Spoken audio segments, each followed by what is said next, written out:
Chapter 176. After leaving the village, the road had already been paved with the help of some villagers. Therefore, the speed was similar to normal. After making a circle, they finally returned to the main road. After a few hours, Lu Qingdi ordered them to speed up. Even the lunch was hastily prepared. Even the emperor could make do with it. Even if others wanted to complain, they could only hide it in their hearts. No one would be stupid enough to complain at this time. Jingwan even thought that Lu Qingdi might have been scared by the situation along the way. That was why he was in such a hurry to reach the destination first. In this way, even if they were delayed, they were not much later than the original estimated time. Not to mention the others, even Jingwan breathed a sigh of relief. To be chosen as the site for the construction of the palace, it definitely had a unique advantage in many aspects. Not to mention other things, after entering the land, she could clearly feel that the temperature had dropped a little. When she finally landed, Jingwan estimated that the temperature had dropped by at least 5 or 6 degrees. Although this number was not obvious, to be more specific, it was the difference between 37 or 38 degrees and 32 or 33 degrees. The latter would definitely make people feel much more comfortable. Sometimes, one could only feel it when they personally experienced it. After getting off the carriage, Sun Yijia could not help but breathe a sigh of relief. Fortunately, we followed. This place is indeed much more comfortable than the capital. When her feet touched the ground, Jingwan took 2 deep breaths. Then, she smiled at Sun Yijia. Sister-in-law, quickly go and rest.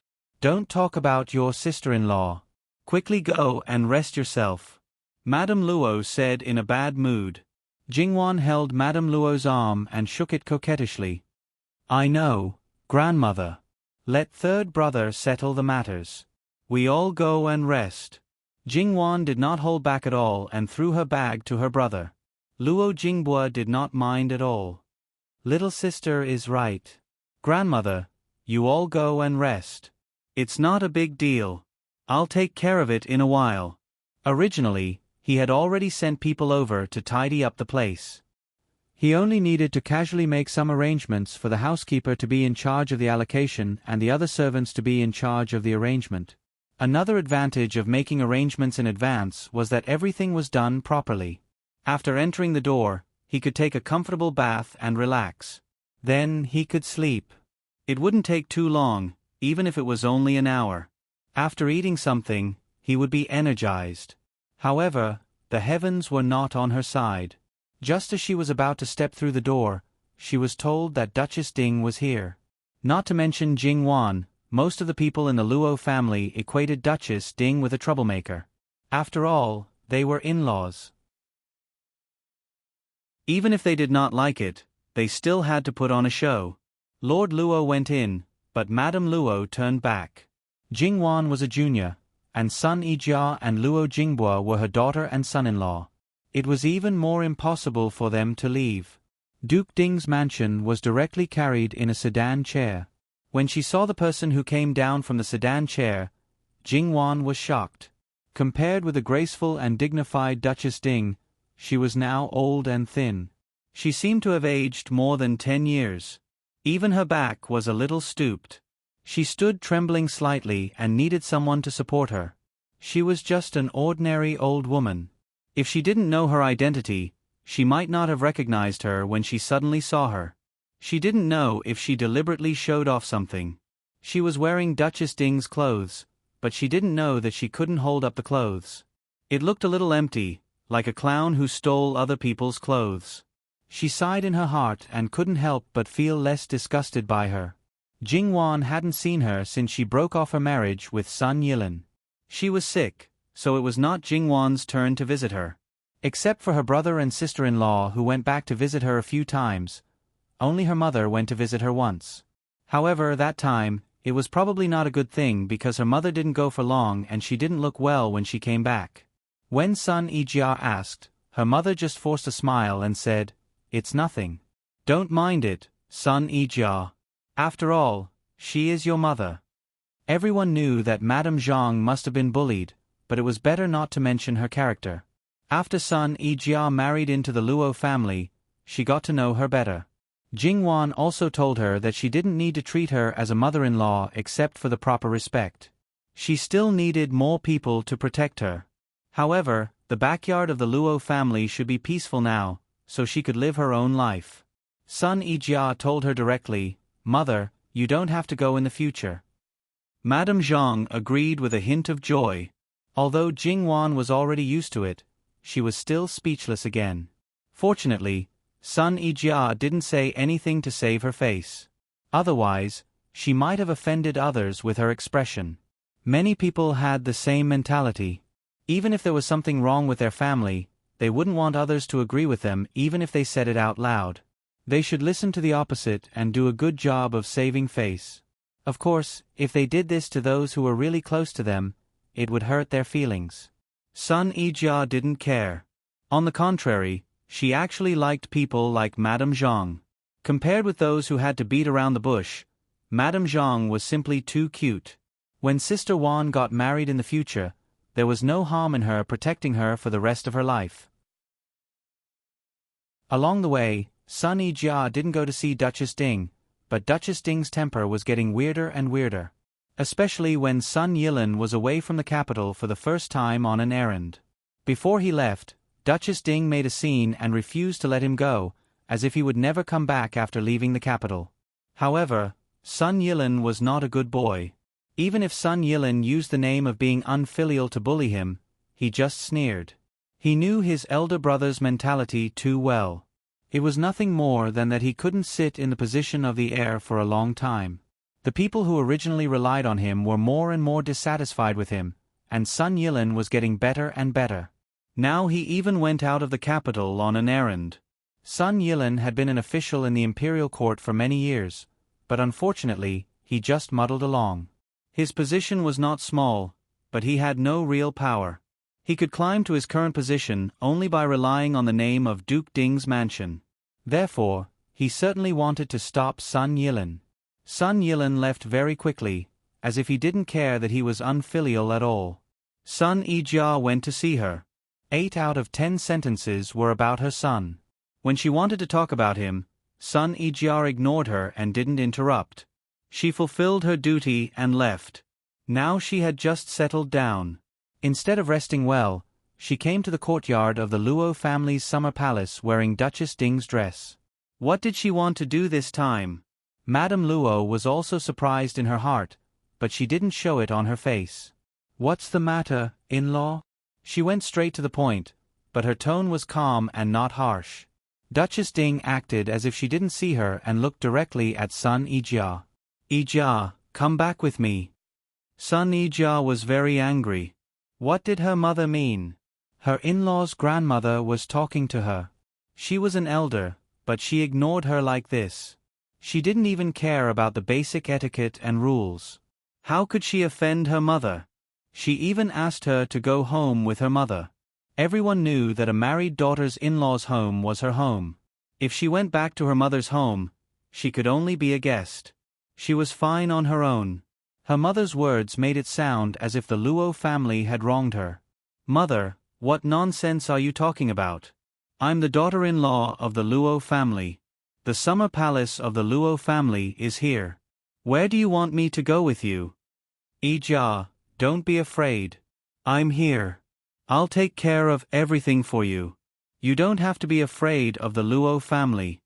Sun Yijia's face darkened. What was she talking about? "Mother, go back quickly. Don't make a scene here.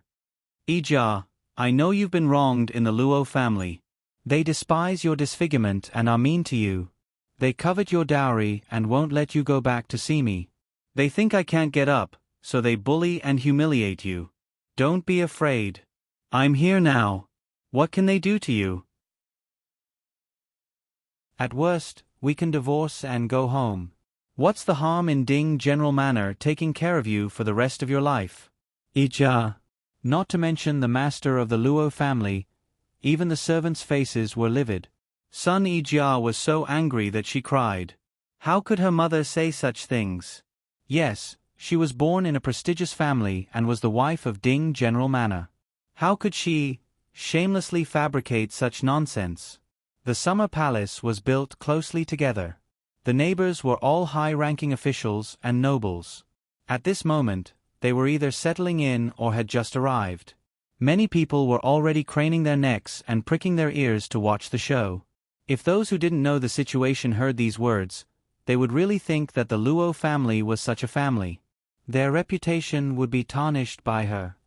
Sister-in-law, don't cry. Don't be angry.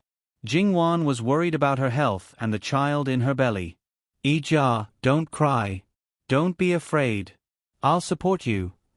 Enough, son Ijia roared hoarsely. What do you want? What do you want? Am I your daughter? Why are you treating me like this? I'm doing very well in the Luo family. I'm doing much better than before I got married. Divorce? Go back with you? Take care of me for the rest of my life?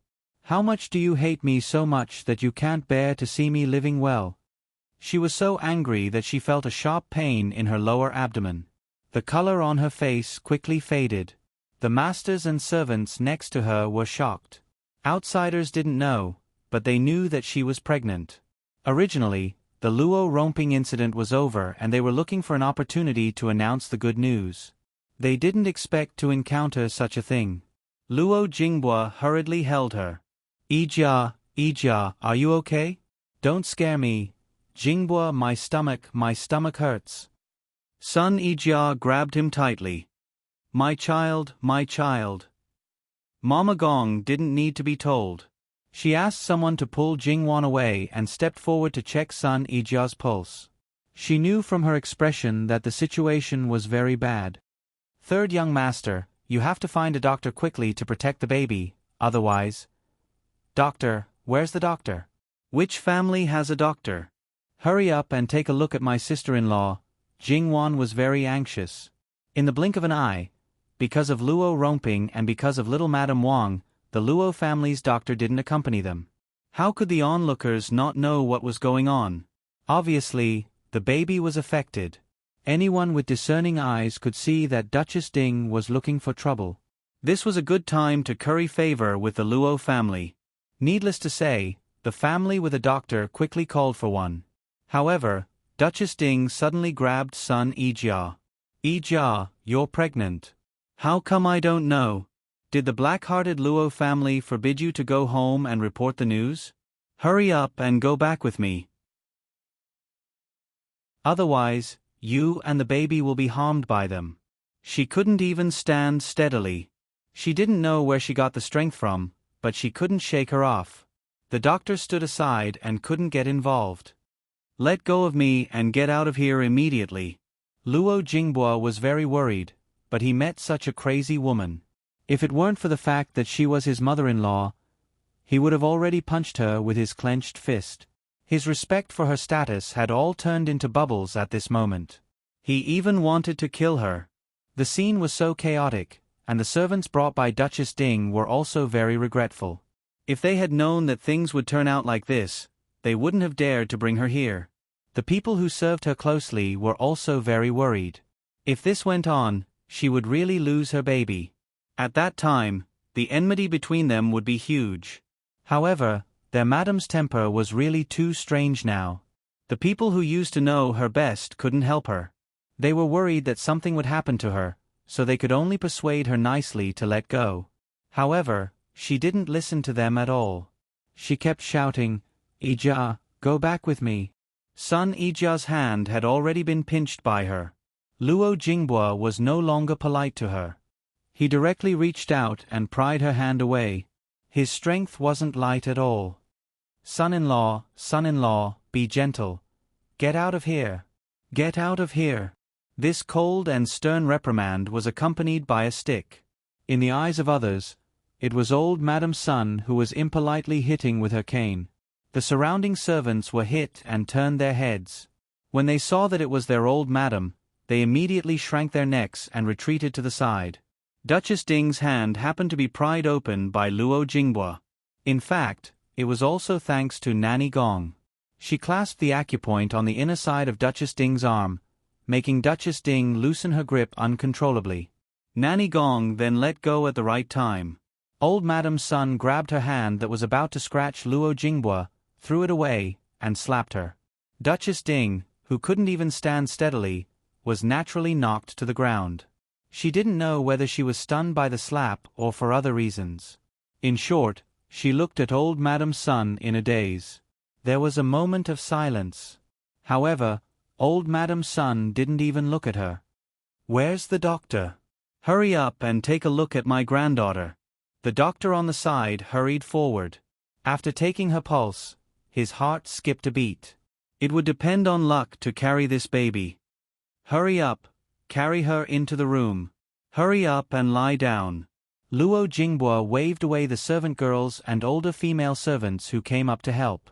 He directly carried Sun Yijia in his arms and almost trotted to the door. The servants and the doctor hurriedly followed him. Jingwan originally wanted to follow them in, but she couldn't help. On second thought, she immediately asked the servants to take out all the medicine they had prepared in case of an accident.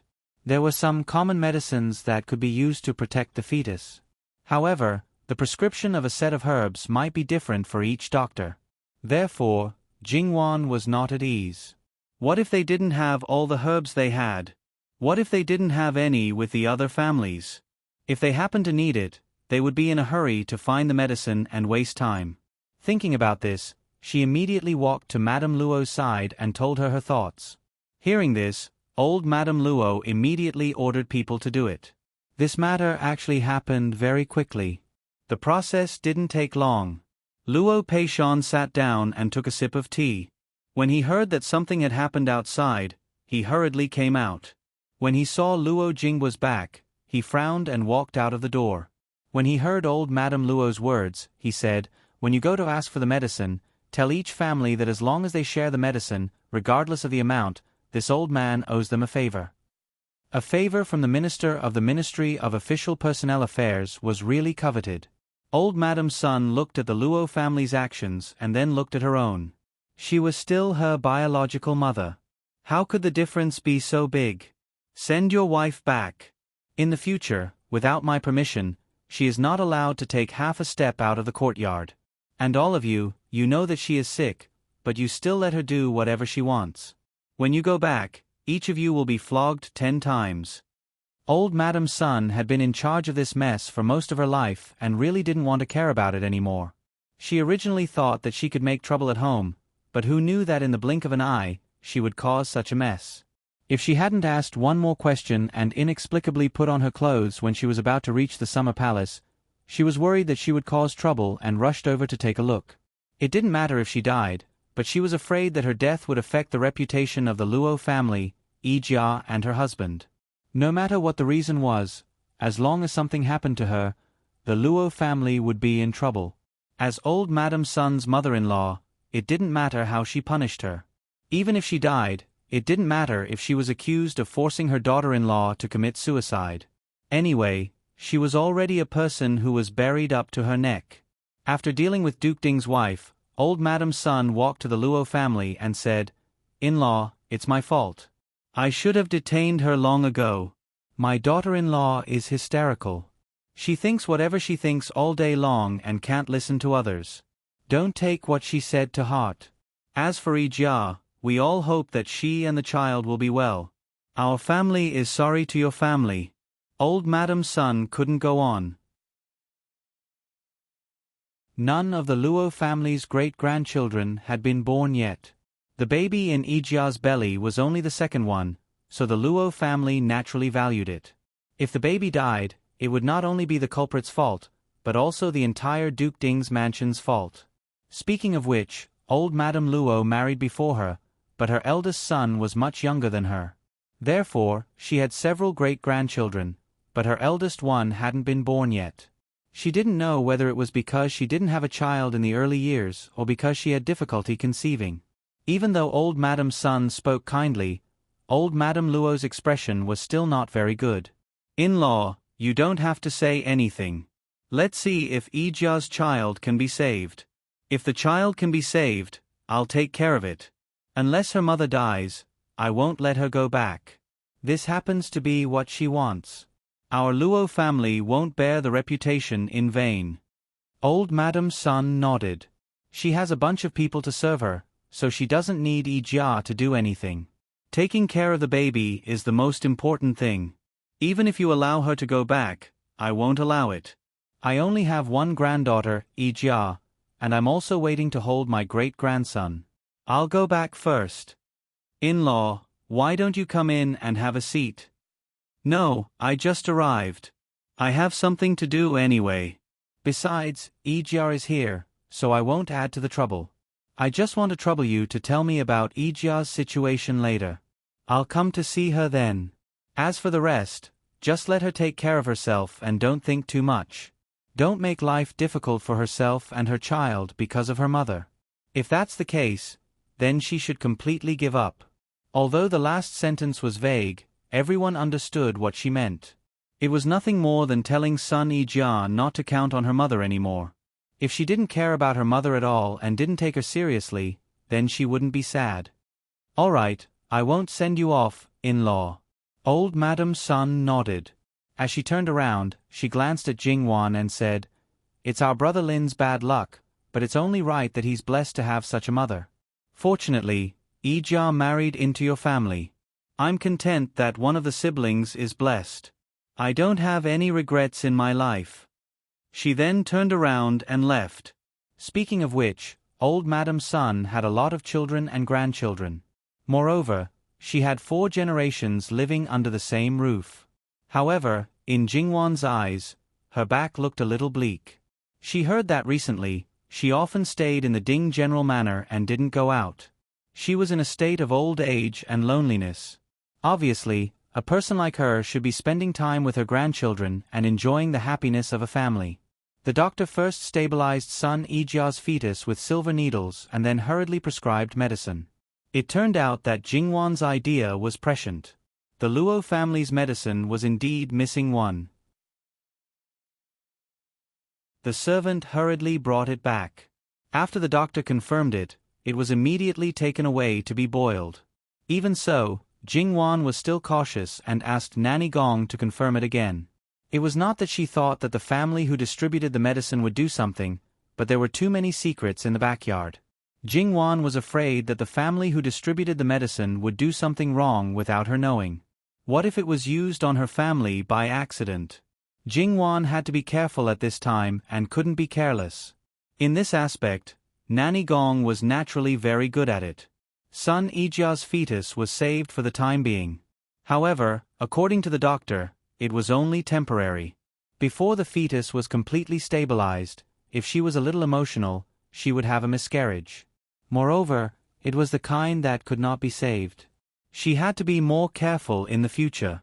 After all, a lot of blood was seen this time. After sending the doctor away, son Ijia was comforted by the Luo family in turn. In addition to her grandmother's words, she thought about her almost lost child and forced herself to stabilize her emotions. Gradually, she really calmed down.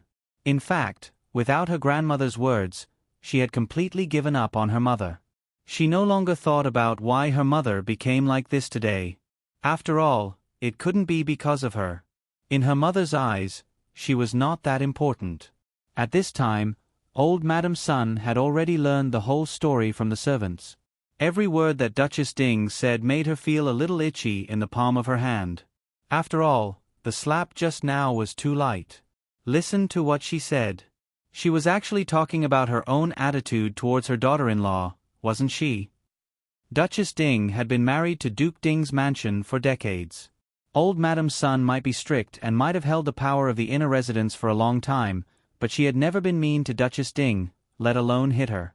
This time, she was slapped in public in the middle and late years of her life. It could be said that she lost face and couldn't protect her chastity in her later years. There were quite a few people from Duke Ding's mansion who came out this time. There were not many things in the mansion, but there were many idle people. They didn't work, but they had a lot of problems. They couldn't bear the heat or the cold. A thread on their clothes could rub their skin. If the material of the food was slightly inferior, it could defeat their appetite. Sometimes, old Madam Sun couldn't help but sneer. If it were up to her, she would tie them all up and starve them for 8 to 10 days. They could even eat tree roots. If they were stripped of their clothes in the middle of winter, not to mention clothes with threads, even withered grass could be wrapped around their bodies. However, old Madam's son was too lazy to pay attention to them. They were all drunk and couldn't see the decline of Ding General Manor itself. They couldn't see the emperor's dissatisfaction with Ding General Manor. They only saw that there was an empress standing there. They only saw that Prince Kong was the eldest son of the emperor and the legitimate heir to the throne. How ridiculous it was. Just wait and see. There would be a day when they would live on the streets. Of course, this was actually a good thing. When the new emperor ascended the throne, exterminating the whole family and exiling them 3,000 miles away was a joke. If she lived longer, she might be able to live until then. If she lived shorter, she would probably have nothing to do with it. If she lived longer, she would live longer. At this moment, a large number of people were here to laugh at her.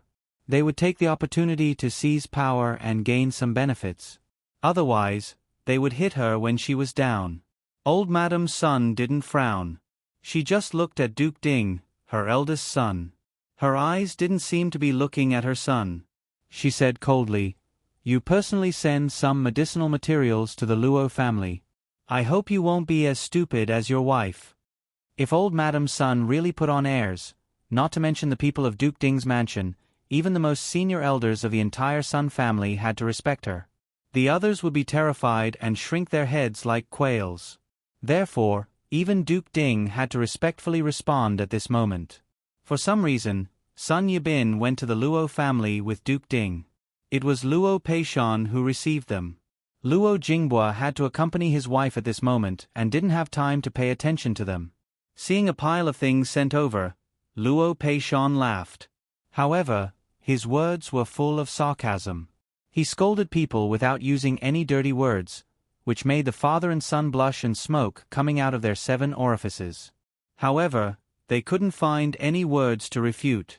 If you refuted 1 sentence, he could return 10 sentences to you. Moreover, he was in no hurry and was very gentlemanly. If you ignored the content of his words, it would even make people feel like they were bathing in the spring breeze. It was not that Duke Ding hadn't seen Luo Peishan's power in the imperial court, but at that time, he wasn't targeted at himself, so he didn't have such a deep understanding. Sometimes, he listened with relish. Now, in the future, he would no longer laugh at those who were scolded by Luo Peishan until they were speechless. He no longer felt that they were incompetent. No matter how angry he was in his heart, he could only endure it. He couldn't lose his temper. Otherwise, he would definitely be kicked out of the house. At that time, he would really make a mortal enemy. In the end, he couldn't bear it anymore and asked to leave. However, because he thought of his mother at home, he asked about Sun Yijia's situation. However, the saddest one was probably Sun Yibin. He came with a purpose, but in the end, except for the initial greeting, he didn't say a word. When he came out, his whole face was wooden. It was not his fault. He was not qualified to enter the imperial court and had not seen Luo Peishan's power at all. He went back to report to old Madam Sunday. Old Madam's son didn't say anything. She glanced at Sun Yibin with a gloomy and angry look. More importantly, he unconsciously drooped his head because of the blow. Old Madam's son didn't comment. This grandson of hers had a bad heart since he was a child. He didn't walk the right path, but walked the crooked path. If he could straighten out his mentality, he wouldn't be like this. Mother, Yijia is pregnant. It's a happy event. Should I send something else? You don't have to worry about that. Do what you need to do. Duke Ding choked and twitched the corners of his mouth. Yes, then I'll take my leave first. As the mainstay of the Empress and Prince Kang's faction, when the Empress and Prince Kong were not around, he should be more active. He must not let the hearts of the people in their faction scatter. He must firmly tie them down. Sun Yibin naturally had to run actively in order to stabilize his position. Because he couldn't even get the position of heir of the Duke, if he wanted others to support him, he naturally had to be more courteous to the wise, and spend more money. Of course, it was getting late and they were tired along the way. Everything could only wait until tomorrow. Old Madam's son, on the other hand, went to see her daughter-in-law, Duchess Ding, after dinner. Everyone around her had been beaten, but because she couldn't leave people around her, they could only serve her with injuries. At this moment, when they saw old Madam's son, they were like mice seeing a cat. "All of you, get out. I have something to say to your madam."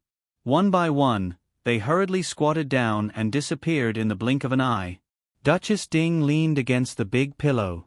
Her eyes flashed, as if she was considering whether to get up and salute. Old Madam's son didn't care about it at all. She sat down next to her and said, "I know. You always carry the things at the bottom of the box with you.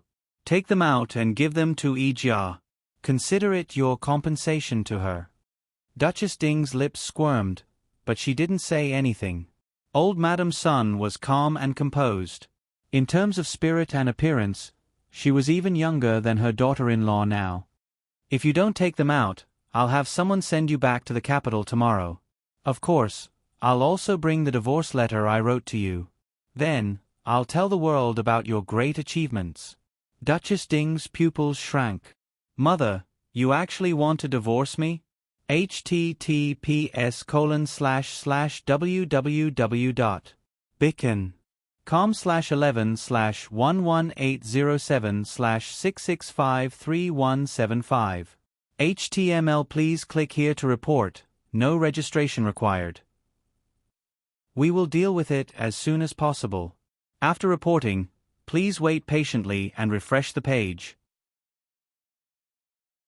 Please remember the domain name of this book: www.bicken.com. Biku Pavilion Mobile Version Reading Website bicken.com.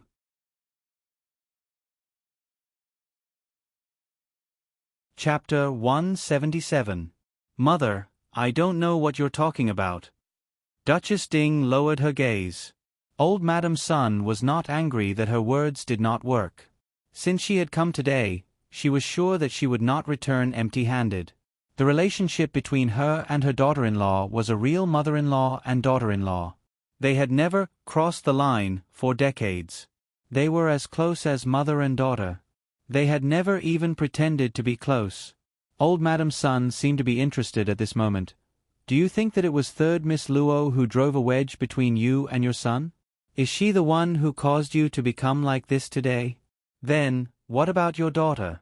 Not only did she not stand on your side, but she also became close to your enemy. She is an ingrate. In that case, why do you care about her? The moment you learned that she was pregnant, you were not happy because you were about to have a grandson. Instead, you felt that it was better not to have any vile spawn with the bloodline of the Luo family." Duchess Ding remained silent at the beginning, but later she shook her head and denied it. Old Madam's son sighed helplessly. "You really think so, and you are so deeply involved that you can't extricate yourself.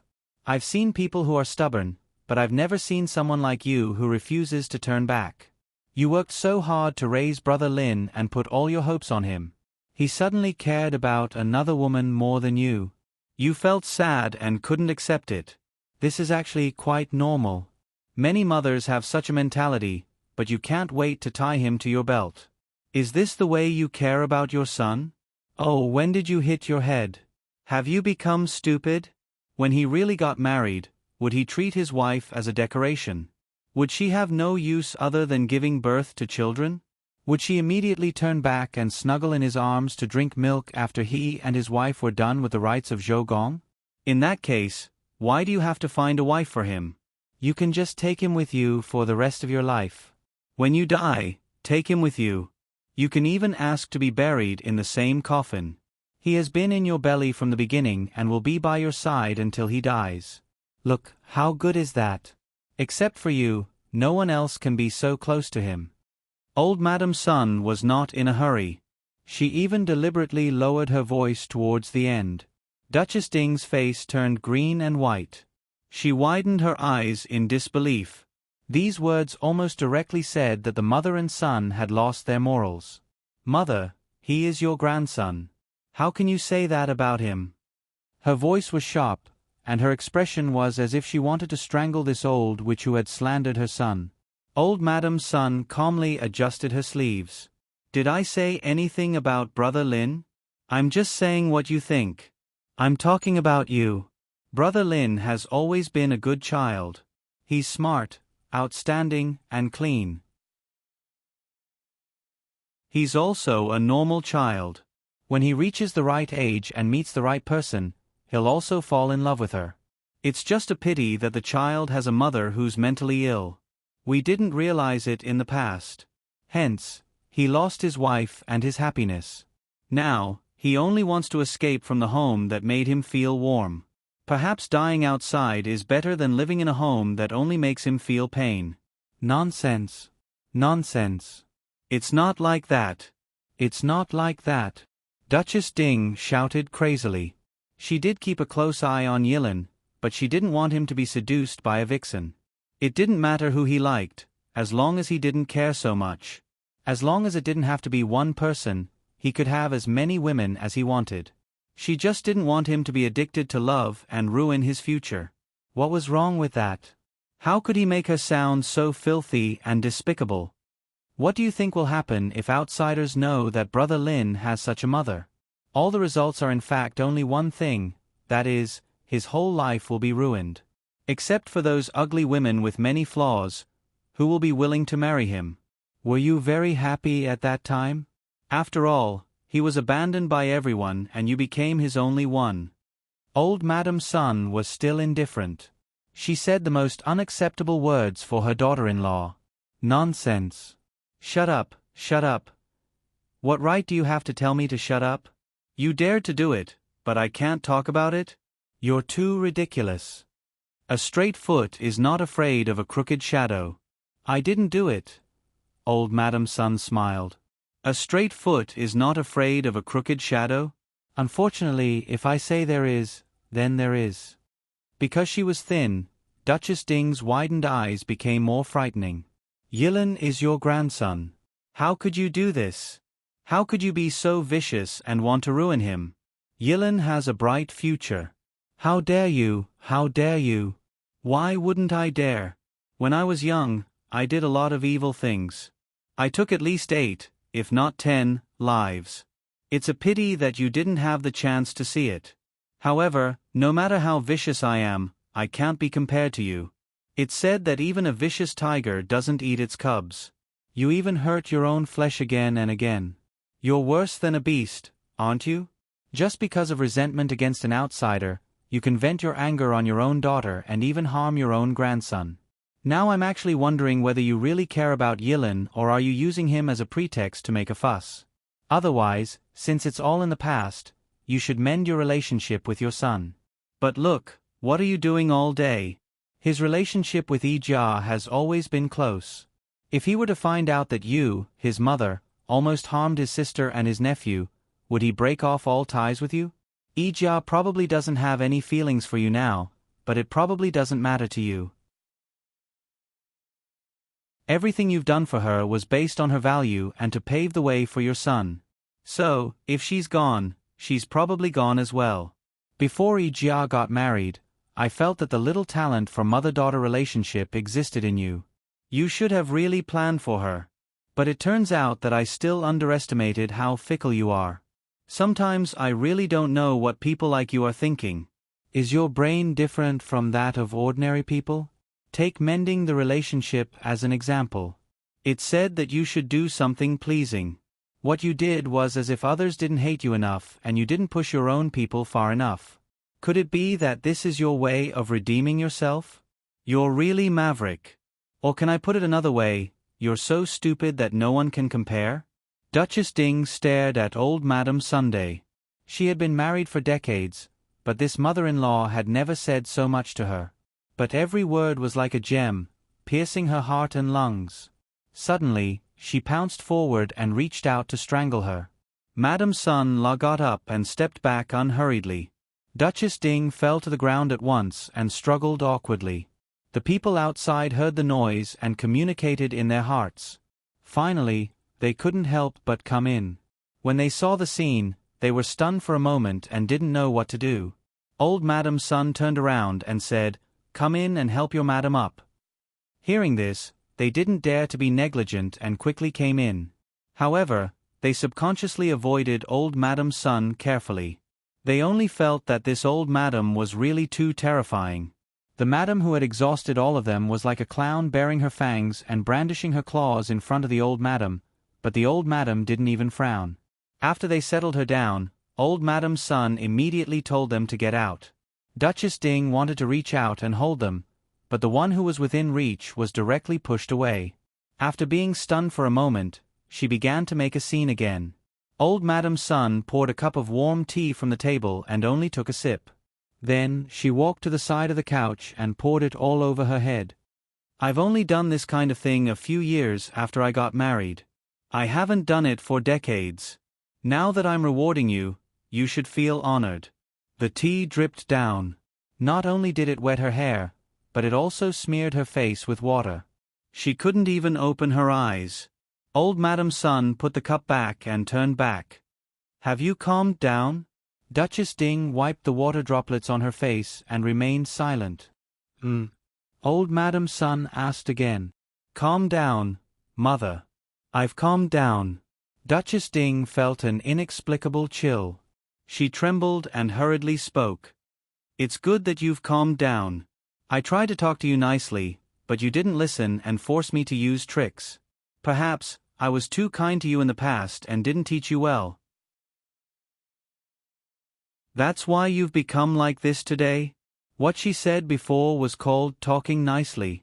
Then what are you like when you don't talk nicely? The corners of Duchess Ding's mouth twitched. After marrying into Duke Ding's mansion for decades, today was the first time she saw this side of her mother-in-law. Now that she thought back to what she had just said, she was really out of her mind. It was no different from courting death. She drooped her head and shrunk her shoulders. However, no matter what kind of character you have today, I'm too lazy to talk to you anymore. Where's the thing? There's a sandwich under the sandalwood makeup box on the dressing table. Duchess Ding's lips trembled. Old madam's son walked over, picked up the makeup box, turned it over, and knocked on it.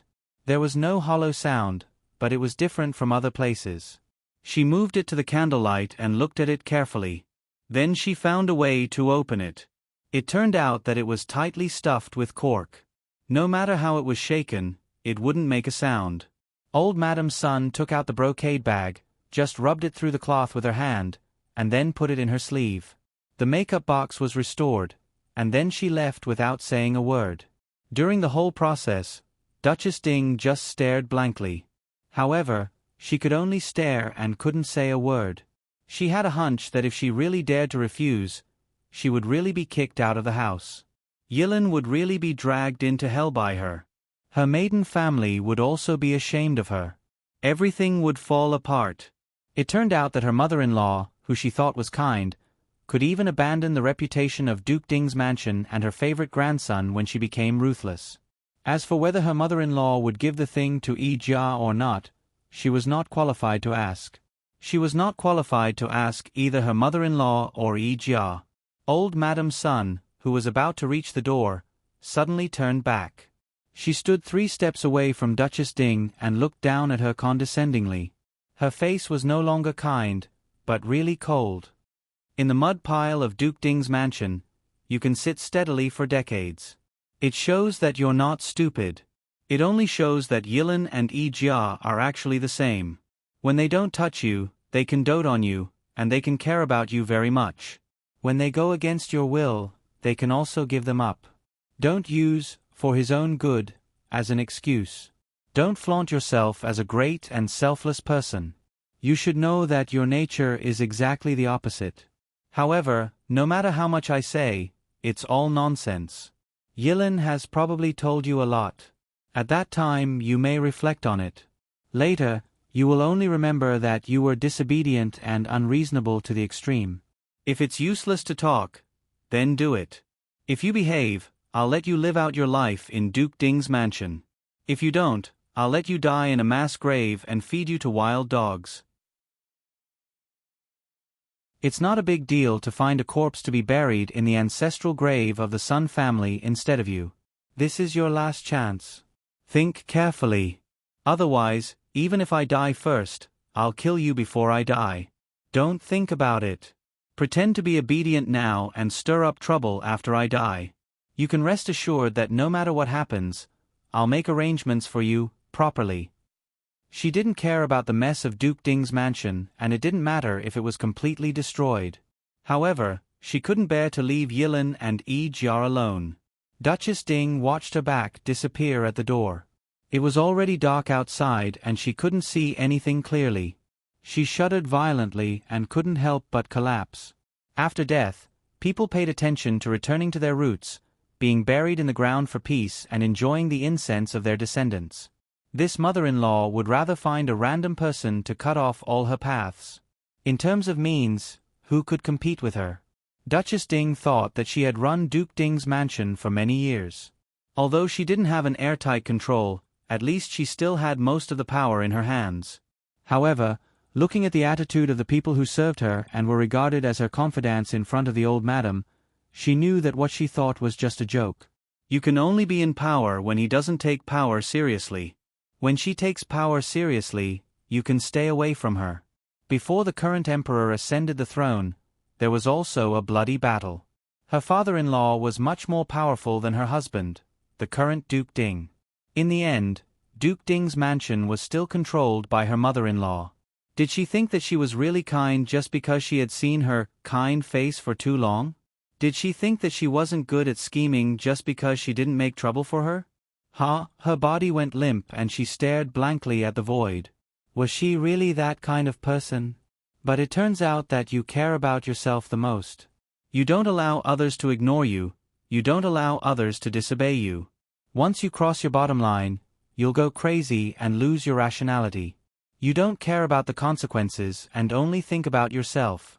Sun Yilin's words echoed in her ears again and again. She used to treat them as wind and forget them as soon as she turned her head. But now, they seemed to be engraved in her heart. She tried hard to deny it and told herself that she really only cared about Sun Yilin. However, the truth was that if she really cared about him, she should help him marry the girl he liked, let him wear a happy smile, and let him give birth to a big fat grandson for her as soon as possible. She would hold her grandson while the husband and wife would watch with a smile from the side. Imagining such a scene, tears slipped from the corners of her eyes uncontrollably and disappeared into her hair. And Yi Jia, she was supposed to be able to hold her grandson in a few months. Because the place was small, each courtyard must be limited. Duke Ding's wife was ill, so she was not arranged to live in the same courtyard as Duke Ding. Moreover, Duke Ding was particularly disgusted when he saw her now. At the gate of the courtyard, old Madam Sun saw Sun Yibin, and the maid carefully held the lamp. Sun Yibin hurriedly bowed. "Grandmother, did you come out from Mother's place?" "I'm going to see Mother." As he spoke, he frowned and hesitated for a moment. "Grandmother, how is Mother?" Old Madam Sun twitched the corner of her mouth, and the sarcasm was very obvious. Sun Yibin hurriedly corrected himself. "You are an elder to Mother. It's right for you to say a few words to her. I don't mean anything else. Put away your hypocritical face as a filial son and virtuous grandson. Do you think I don't know that you hate your mother for favoring your younger brother? When they were not on good terms, you fanned the flames and made your mother's illness worse. Then you turned your head and gloated while blaming your younger brother, saying that he was unfilial. In your eyes, I'm also an old woman who flaunts her seniority." She glanced at the scar on his forehead. "At that time, my face was smeared with blood. How could you be so magnanimous to not care about it? You've long wanted to cut me into pieces, haven't you? Get lost as far as you can. Don't be an eyesore in front of this old woman." Sun Yibin's face was also green and white. It was very interesting, but at the same time, he was a little confused. Grandmother's temperament was actually relatively cold. It was really the first time she spoke so rudely, and her attitude could even be said to be fiery. Was this really the grandmother he knew? It was as if she was a completely different person. "Grandmother, I was wrong at that time. Did I ask you to speak?" Sun Yibin was fiercely choked, as if a fishbone was stuck in his throat, and he could neither spit it out nor swallow it. In fact, those who knew old Madam Sun when she was young would know that she was really not a good-tempered person. She was just good at cultivating her qi, and there were few things that could make her emotional. She knew what the outcome of Duke Ding's mansion would be, so she was too lazy to care. When she was really unhappy, she could beat you to death with a stick. It should be known that when Lu Chengdi was young, he was pressed to the ground and beaten by her. Old Madam Sun didn't look at him again. Since you're sick, you should rest well and lock the door of the courtyard. He completely banned Duchess Ding's feet, and also isolated the disgusting flies outside. Then, Sun Yibin looked at the closed courtyard door. It was normal to lock it at night, but could the door still be open during the day? Then he looked at old Madam Sun's back as she walked away. It was a little blurry with only a lamp, but her straight back was firmly moving forward step by step. Was his grandmother going to take power again?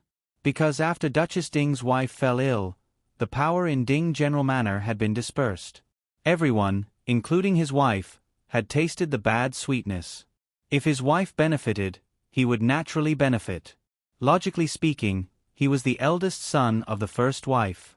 Since his mother was ill, the power should be handed over to his wife. In fact, it was already sullen enough that his power had been divided. Now, he had to take it all back? Naturally, no one was willing to do that, but who dared to disobey their grandmother's words? He had to think of a way to see if there was any room for negotiation. Sun Yibin rubbed his eyebrows hard. There were so many things happening outside, and there was no peace at home. She was really an old woman. He turned around decisively and left. His mother? Haha. The next day, old Madam Sun's descendants who came to greet her were all stopped outside the door. She seemed to be living the same life as when she was in Duke Ding's mansion in the capital. They didn't know whether to feel relieved or worried that the old madam had other tricks waiting for them. No matter what they thought, old Madam Sun took the things she had prepared and was ready to see her granddaughter in person. Logically speaking, when a married grandaunt was pregnant, even if her mother couldn't go, her sister-in-law should go to see her. However, old Madam Sun didn't have the idea of asking Sun Yijia's sister-in-law to go, no matter who it was. Sun Yijia took the medicine and slept through the night. She was very careful when she slept at night. However, if she did not sleep well, it would affect her. Luo Jingbua told her not to worry and that he would watch over her. When Luo Jingbua said that he would watch over her, he really meant it. He really did watch over her all night, instead of letting the maid do it for him. In fact, a lady like Sun Yijia had been trained to sleep. Her sleeping posture had always been very good, so she didn't have to worry about turning over too much. However, in order to make her feel at ease, Luo Jingbua didn't mind. However, when she saw Luo Jingbua's slightly swollen eyes, she felt sorry for him and told him to go to sleep quickly. She wouldn't let this kind of thing happen again. Jing Wan came over early to accompany her. She didn't play the zither much. At this time, after protecting her fingers, she was going to pick them up during this period. She called it prenatal education for her future nephew or niece. Of course, even if she hadn't experienced it, she knew that it was a little early for her to do prenatal education at this time. But it didn't matter. She still needed to practice. She could even play the song Ambush on all sides. Therefore, even if it was just for practice, the song she chose was simple. Naturally, there wouldn't be any intermittent situation. At most, she would play some parts wrong. At the end of the song, Sun Yijia showed a miserable expression. Sister Wan, on the day of Great Elder Princess's birthday, was it really you who played the zither? Compared with that time, the gap between now and then is simply like the gap between a beginner and a master. Or are you actually teasing me? Jingwan's face darkened. Was it so exaggerated? She felt very good about herself. Sun Yijia seemed to understand Jingwan's meaning and was extremely speechless. Sister Wan was really extraordinarily thick-skinned. When Madame Luo sent someone to lead Madame Sun over, Jingwan was still continuing to torture Sun Yijia. Jingwan got up and saluted. Sun Yijia also wanted to get up, but Madame Sun hurriedly asked her to lie back down. Lie down, lie down. Now is not the time to talk about these superficial formalities. Seeing that Sun Yijia's condition was better than expected, Madame Sun also breathed a sigh of relief. It could be seen that the Luo family really took good care of her. Grandma, why did you come in person? You could have sent someone else. What nonsense are you talking about? I want to see my granddaughter. How can I be disliked? Sun Ijia hurriedly took her hand. I know I was wrong. How can I be disliked? I don't mind. I can't ask for more. Jingwan saw that the grandmother and granddaughter were affectionate and smiled. After all, they were blood relatives. It was good to have a biological grandmother even if they didn't have a biological mother. Then sister-in-law will have a private talk with your grandmother. I'll come over later. Sister-in-law also misses Madam Sun very much. My daughter is presumptuous, so please spend more time with sister-in-law. You don't have to be so polite with me. Although Sister Jia is a married daughter, in my heart, she is the same as before she was married. Jingwan squatted and left. Such a good girl. What a pity. Madam Sun sighed again. Grandma, are you regretting every time you see her? Sun Ijia laughed. When Sister Wan first got engaged, I felt sorry for fifth brother. However, later on, when they got engaged, I directly told Sister Wan that the engagement might be cancelled. The longer I stay in the Luo family, the more I feel that Duke Ding's mansion is not a place for people to stay. I've already left. How can I bear to see her go in? It's just like, it's easy to go from frugal to extravagant, but hard to go from extravagant to frugal. It's not just because of wealth that one's family is extravagant and frugal. If a man makes a mistake in marriage, he can still have another one. But a girl can't. So, I'd rather see fifth brother suffer than Sister Wan fall into a deep mire. How could Madam Sun not understand? But she still reached out and poked Sun Ijia. You're just saying that. You're also a little heartless girl who favors outsiders. It's worth it. Yes, it was worth it. An outsider was worth it, but as her biological mother, she broke her heart. Madam Sun took out the things she carried with her. Keep this well. What's this? Sun Ijia was curious. She touched the brocade bag and felt that it seemed to be a token. Sun Ijia opened it and a little bit of gold appeared. Token. What's this for? Why did grandmother give me this? Madam Sun just looked at her without saying anything. However, when Sun Ijia saw the words in the middle, her pupils shrank. She hurriedly put the token back and looked at Madam Sun in shock. Her lips trembled. Grandmother, this thing, is it really what I think it is? Madam Sun nodded. She opened her mouth slightly and spat out 4 words, Death Exemption Token. No. Grandmother. How can there be such a thing now? If I remember correctly, it was when Emperor Taizu established the Qi Yuan. Sun Ijia suddenly thought of something and looked a little shocked. There were 4 dukes and 9 marquises. Emperor Taizu not only gave them the Iron Scroll, but also gave each of them a death exemption token. He also said that even if they committed treason, they could use this token to avoid the death penalty. The number of people who could be exempted from the death penalty varied from 1 to 9. And for those whose crimes did not warrant death, they could even be exempted from the crime of their entire family. Therefore, for those whose crimes involved the 9 generations, they could choose to save the lives of some of the main criminals and be exiled. Otherwise, those who deserved death would die, and the rest would be exempted from the crime and become commoners. As long as they had this token in hand, they would not be sentenced to the death penalty. Because at that time, those who used the token would definitely be the main culprits who deserved to be killed. The rest were not important. Moreover, each token could be used 3 times. Most importantly, as long as the Qi Yuan was not destroyed, the token would be effective forever. The power of this death exemption token was really too great. When Emperor Taizu gave it away, he was very happy. However, he did not think that it would leave a lot of trouble for his descendants. 4 dukes and 9 marquises, that was 13 tokens. Perhaps they could be exempted from the crime of treason 39 times. Of course, this was only the most ideal situation. In reality, it would definitely not be so. To a certain extent, the death exemption token had actually become a talisman that hastened one's death. In order to eliminate the effect of the death exemption token, as a later emperor, he used a lot of sinister means. For example, he he made some important and outstanding descendants of certain families commit the crime of treason. This was actually a relatively gentle means. After all, there were some people who would rather give up an outstanding descendant.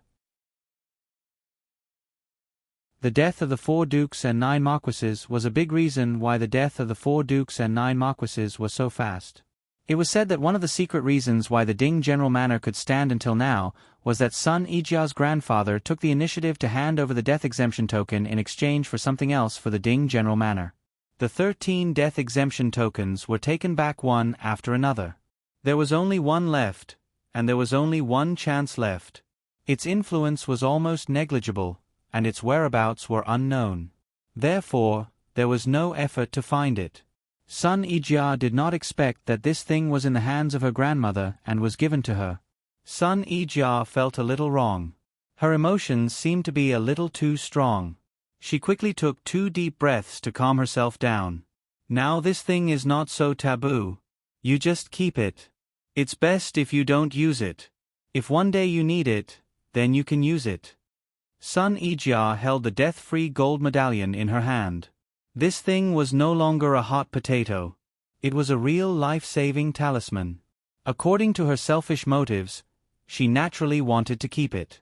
However, she said, "Grandmother, Ding General Manor should need it more." In fact, she more or less knew the current situation of Ding General Manor. Old Madam Sun shook her head. When the Ding General Manor is really destroyed, it can't be saved by a death exemption token. Moreover, this token is not mine. Naturally, it does not belong to the Ding General Manor. Sun Yijia was puzzled. Where did it come from? Would an outsider casually give this kind of thing away? Old Madam Sun just looked at her and remained silent. Sun Yijia's heart suddenly moved. She tentatively asked, "My mother's?" Old Madam Sun nodded. "It is indeed your mother's. Grandmother, did you snatch it from her? This kind of good thing, if you want to give it to someone, it should be given to 5th brother." Sun Yijia said the first half of the sentence with a playful smile, but the second half was extremely calm. It could be seen that her mother really did not affect her. "She owes you not only the child, but also the marriage contract with Jin Qin Wang. Obviously, she could use the token to make the emperor take back the order. Although this death exemption token, even if he knew who had it, he would not necessarily take it back. However, who let the parents and ancestors have the obsession to take back the token? If they really wanted to use it to cancel the marriage contract, Lu Chengdi would not disagree. Since that is the case, I won't be polite. Younger sister Wan gave her a big gift. It just so happened that she felt that there was nothing she could do to repay her. Although this thing was far from enough, it could at least express her feelings. She would just give it to her.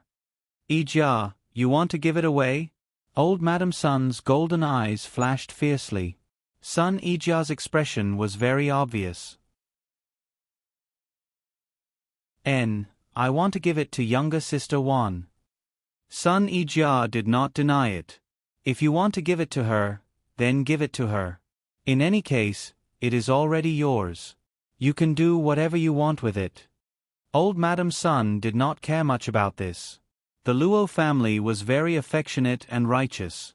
If there really was an accident, no matter who had the token, they would not stand by and do nothing. When Li Hongyuan received the news, he was also quite surprised. The death exemption token. In his previous life, it was something that did not appear until his death. Since it was in the hands of Duke Ding's wife, it was pardonable that she did not take it out when Duke Ding's household was destroyed. But why didn't she take it out to save Sun Yijia and her child? It should be known that at that time, Sun Yijia was married to Li Hongyi. Not to mention whether her life in Prince Kang's household was good or not, but the relationship between mother and daughter was not like now. It was almost cut off. Moreover, according to Sun Yilan's temperament, if he knew the existence of this thing, he would definitely force his mother to take it out.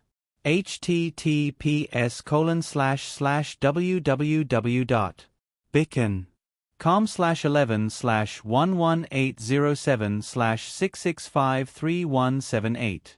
HTML. We will deal with it as soon as possible. After reporting, Please wait patiently and refresh the page. Please remember the domain name of this book: www.bikan.com. Biku Gur mobile reading website, bikan.com.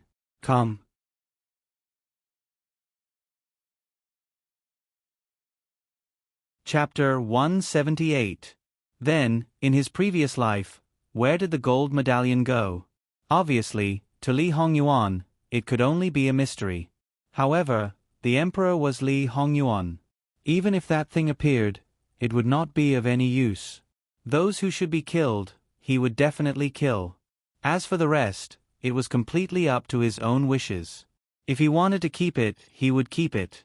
If he did not want to keep it, it would be useless for anyone to plead for mercy, let alone an inanimate object. Not to mention that he was disrespectful to his ancestors, using a person who had been dead for God knows how many years to pressure him. Just how naive would a person be to do such a thing? However, in his previous life, there really was such a person who used the laws of his ancestors to tell him that he should not do this, and that should not do that. Then what did he do? He did not do anything to the person who advised him. It seemed that if he was not allowed to do something, he would specifically do it, until no one dared to say anything rashly. Li Hongyuan, he was a tyrant who did not respect the laws of his ancestors. However, if this gold medallion was in the hands of Wan Wan, it would probably be a different story. If she used it well, it would become another trump card. In the current situation, a gold medallion that was not wanted by those in power by any means, even if there was only one chance left, was definitely a delicious cake that people would scramble for like a flock of ducks. With him behind her back, no one could forcefully take it away. If one wanted the gold medallion, how could they not pay the price of blood? However, it was far from a good time to let people know who had the gold medallion. Of course, at the same time, Li Hongyuan would not give Jing Wan and even the Luo family a chance to use it. If he could not even do this, then he could also go and directly kill the emperor, kill his father, and overthrow the imperial power. Then, it would be satisfying to do so. Even though they were in the summer palace for the summer and there were enough people in the imperial court to handle most of the government affairs, there were still many things that Lichengdi needed to deal with. Every day, there were people who rushed to deliver some copied memorials. Although it was less than half of the memorials in the capital, half of them were basically official memorials. There were very few memorials such as paying respects to the emperor. It could not be helped. After all, he did not trust his son very much. Even if his son did not have any power in his hands, the so-called regent of the country was more of a symbolic meaning. He had to grasp the power in his hands to be at ease, and he could not cut off the affairs of the world just because he left the capital for more than 2 months. However, he was still struggling bitterly. He was more tolerant to the officials who followed him. Under the circumstances that there was no important matter, they only needed to go to the roll call next afternoon or show their faces in front of Lichengdi. Therefore, during this period, most of the officials were very idle. Of course, because the summer palace was close, they had to be on call in case of an emergency. Speaking of the summer palace in Chengde, because of the pleasant climate, many flowers and trees grew quite well. In the free time, Luo Peishan could not help but start to fiddle with them again. Such a great opportunity, of course, he would pull Jing Wan together. Although this kind of thing was quite common in the capital, there were fewer opportunities after all. Therefore, Jing Wan followed Luo Peishan out of the door. Luo Peishan was very familiar with the summer palace, the courtyard built by the summer palace, and the places within a radius of 10 miles with famous flowers and rare plants. In addition to the plants that were specially planted, the wild flowers and trees were actually the most important. About 3 or 4 miles to the west of the summer palace, there was a valley that was not very big. However, there was a waterfall that was not very grand and spectacular, but because of its excellent geographical location, it could reflect light for a long time and looked particularly charming. Such a small waterfall might not even be considered a waterfall, but it made Jing Wan stand at the bottom of the stone pool and look up for a long time. There were all kinds of flowers and trees in the surroundings. They were not very luxuriant, but all of them were full of vitality, including the cliff. The few small pine trees were trying their best to stretch out their branches. Because of the impact of the water vapor and the blowing of the wind, they were like jumping elves. Beautiful. Lass, do you like it here? Luo Peishan saw that she was lost in thought and was not in a hurry to ask her to leave. Yes, I like it. I like it very much. Jingwan nodded. If there are no accidents, we will be here for more than 2 months. If you like it, you can come and see it every day. Jingwan was speechless. No matter how beautiful the scenery was, there was no reason to see it every day. Luo Peishan did not seem to see her expression. He stroked his beard and said with deep feelings, when it comes to beautiful scenery, one's state of mind will definitely be different. Different people accompany you, so your perception will definitely be different. Lass, you can have different people accompany you every few days. I believe that even if you see the same scenery every day, it will still be beautiful in a different way. It will definitely not be boring. Jingwan was speechless again. Grandfather, you were a master of literature, but you changed to a master of philosophy in a second. There was really no need for that. Grandfather, since you said so, I can take grandmother to see it. She can change her clothes today and wear the same clothes tomorrow. It will definitely be a novel experience.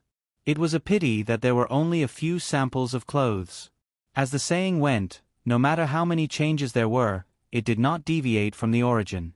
It was not as varied as it was in her previous life. However, when she thought of her grandparents wearing such strange clothes, the image was not beautiful. She quickly threw away the imagination. Lass, this suggestion is not bad.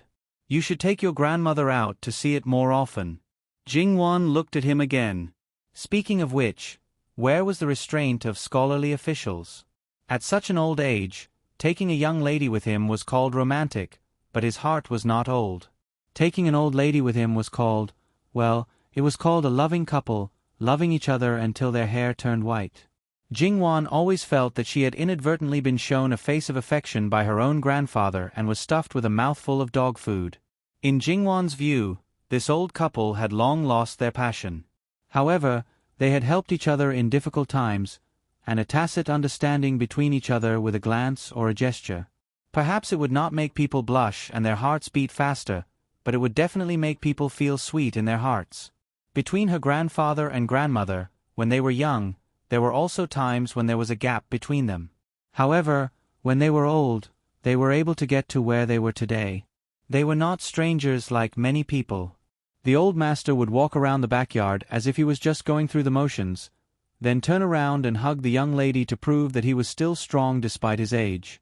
As for his wife, she ate vegetarian and prayed to Buddha. Her heart was as still as water, and her 6 senses were pure. It was very rare. Unfortunately, when she died in her previous life, she did not drink Meng Po's soup. She had a body of bad habits. Someone had interfered in her marriage, so there was no possibility of growing old together. So, sometimes, ignorance is bliss? Well, this kind of ignorance, this kind of bliss, Jingwan did not want it. She was a little sad and a little jealous of her grandparents. Then, she threw all these thoughts to the back of her mind. Grandfather, let's go. Why are you walking so fast? Slow down, slow down. You're a young lady, so be more reserved. Luo Peishan hurriedly shouted from behind. Jingwan was in a good mood and full of energy. At this moment, even if she wanted to be reserved, she could not be reserved. It was rare for her to indulge herself. In any case, they were her people, so it did not matter. Therefore, Jingwan jumped faster along the stream formed by the stone pool. In the blink of an eye, her figure was covered by the dense trees. Luo Peishan was even a little dumbfounded. Speaking of which, this jumping like a little monkey, was this really his good grandson who had good self-restraint, a fake temperament, and a steady and magnanimous manner? However, when he saw the 2 servant girls who followed her also jumped a few times on the big and small stones by the stream and quickly disappeared, Luo Peishan came back to his senses. "Io!" He patted his old heart and hurriedly ordered the 2 guards to follow. Although these places had been cleared long ago and there would not be any ferocious birds or beasts, there was still no lack of accidents. "Grandfather, come quickly." From the sound of that voice, it seemed that she was already farther away. His granddaughter, who had never caused anyone to worry about her, suddenly became an exceptionally headache for Luo Peishan.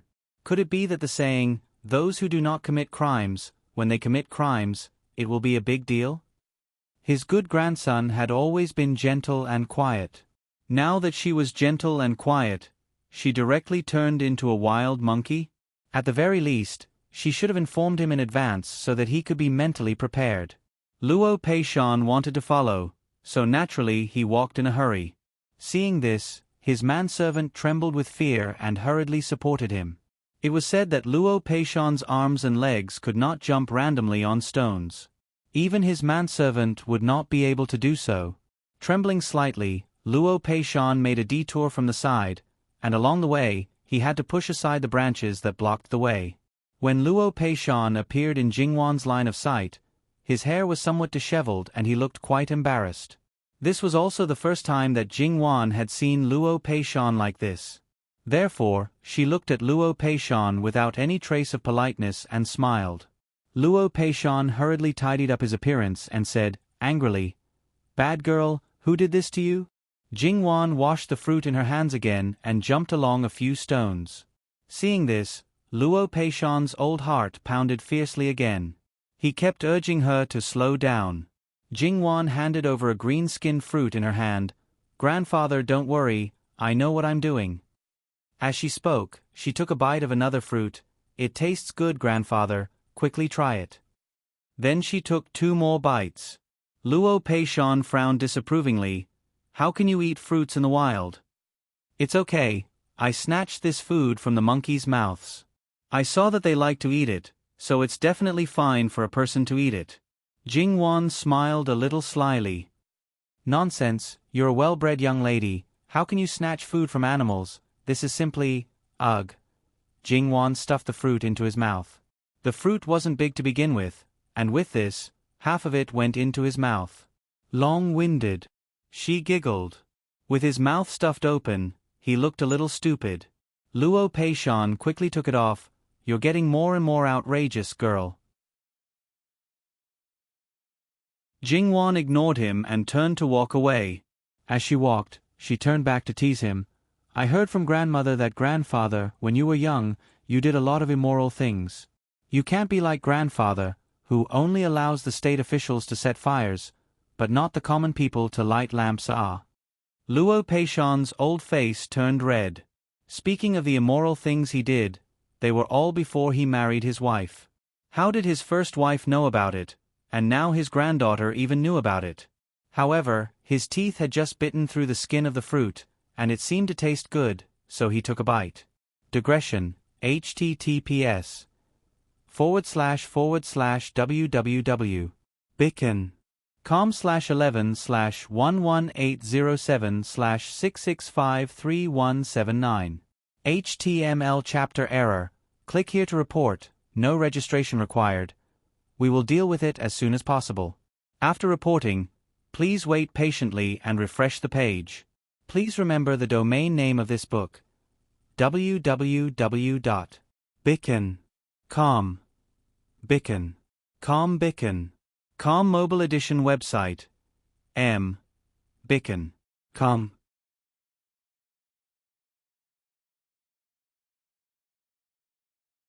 Chapter 179. The texture was crisp and sweet. Luo Peishan felt that he liked it very much after chewing a few more mouthfuls. "Girl, where did you pick it? Do you have more?" "It was human nature to eat more if you liked it. Didn't I tell you to grab it from the monkey's mouth?" At this age, it was rare to have good teeth. The main reason was that grandfather and grandmother were good. Seeing them eat well, the younger generation would be happy. What about the 3-year-old child of a grandfather? It looks fresh. The skin is not broken at all. There is no mark of being wiped. Such a capable monkey is so stupid. How could a girl like you snatch it without any effort? Girl, don't belittle monkeys like this. Be careful that monkeys will come to you in groups. Luo Peishan laughed. The little girl was too tender to tease him. Where are your 2 maids? There were maids guarding the courtyard. There was no reason for her to do it herself. Master, the servants are here. Bai Xiao and Sister Hei came around from behind the bushes. Sister Hei was holding 2 branches with the fruit in her hand, and Bai Xiao was holding a bag with a large leaf in her hand. It could be seen that the sisters had a rich harvest in this short period of time. Because they already knew what kind of place they were heading to before they left, Jingwan and her 2 servants were dressed simply and tried their best to be as neat as possible. Even Jingwan only wore a string of Buddhist prayer beads on her wrist. As for other accessories, whether it was on her head, body, or even earrings, she didn't have a single one. The 2 sisters climbed the tree to pick fruits and stood there, looking very pretty. All right, the one who was useless was only this old fellow. Perhaps the weak little servant beside him was also included. Even if that was the case, a group of strong, thick-skinned, and coarse-grown men are here. How could they let a delicate little girl do such a thing? The 2 sisters were a little speechless. Could they say that they volunteered themselves? Moreover, as maids, they were so immature. Would they be thought that they couldn't serve the girl well and be driven away? He couldn't help but feel angry and nervous. Jingwan didn't care. She smiled and said, "Grandfather, Bai Xiao and Sister Hei were born in a family of hunters. They are used to living in the mountains since they were young. If it weren't for the accident, they might still be the same as before.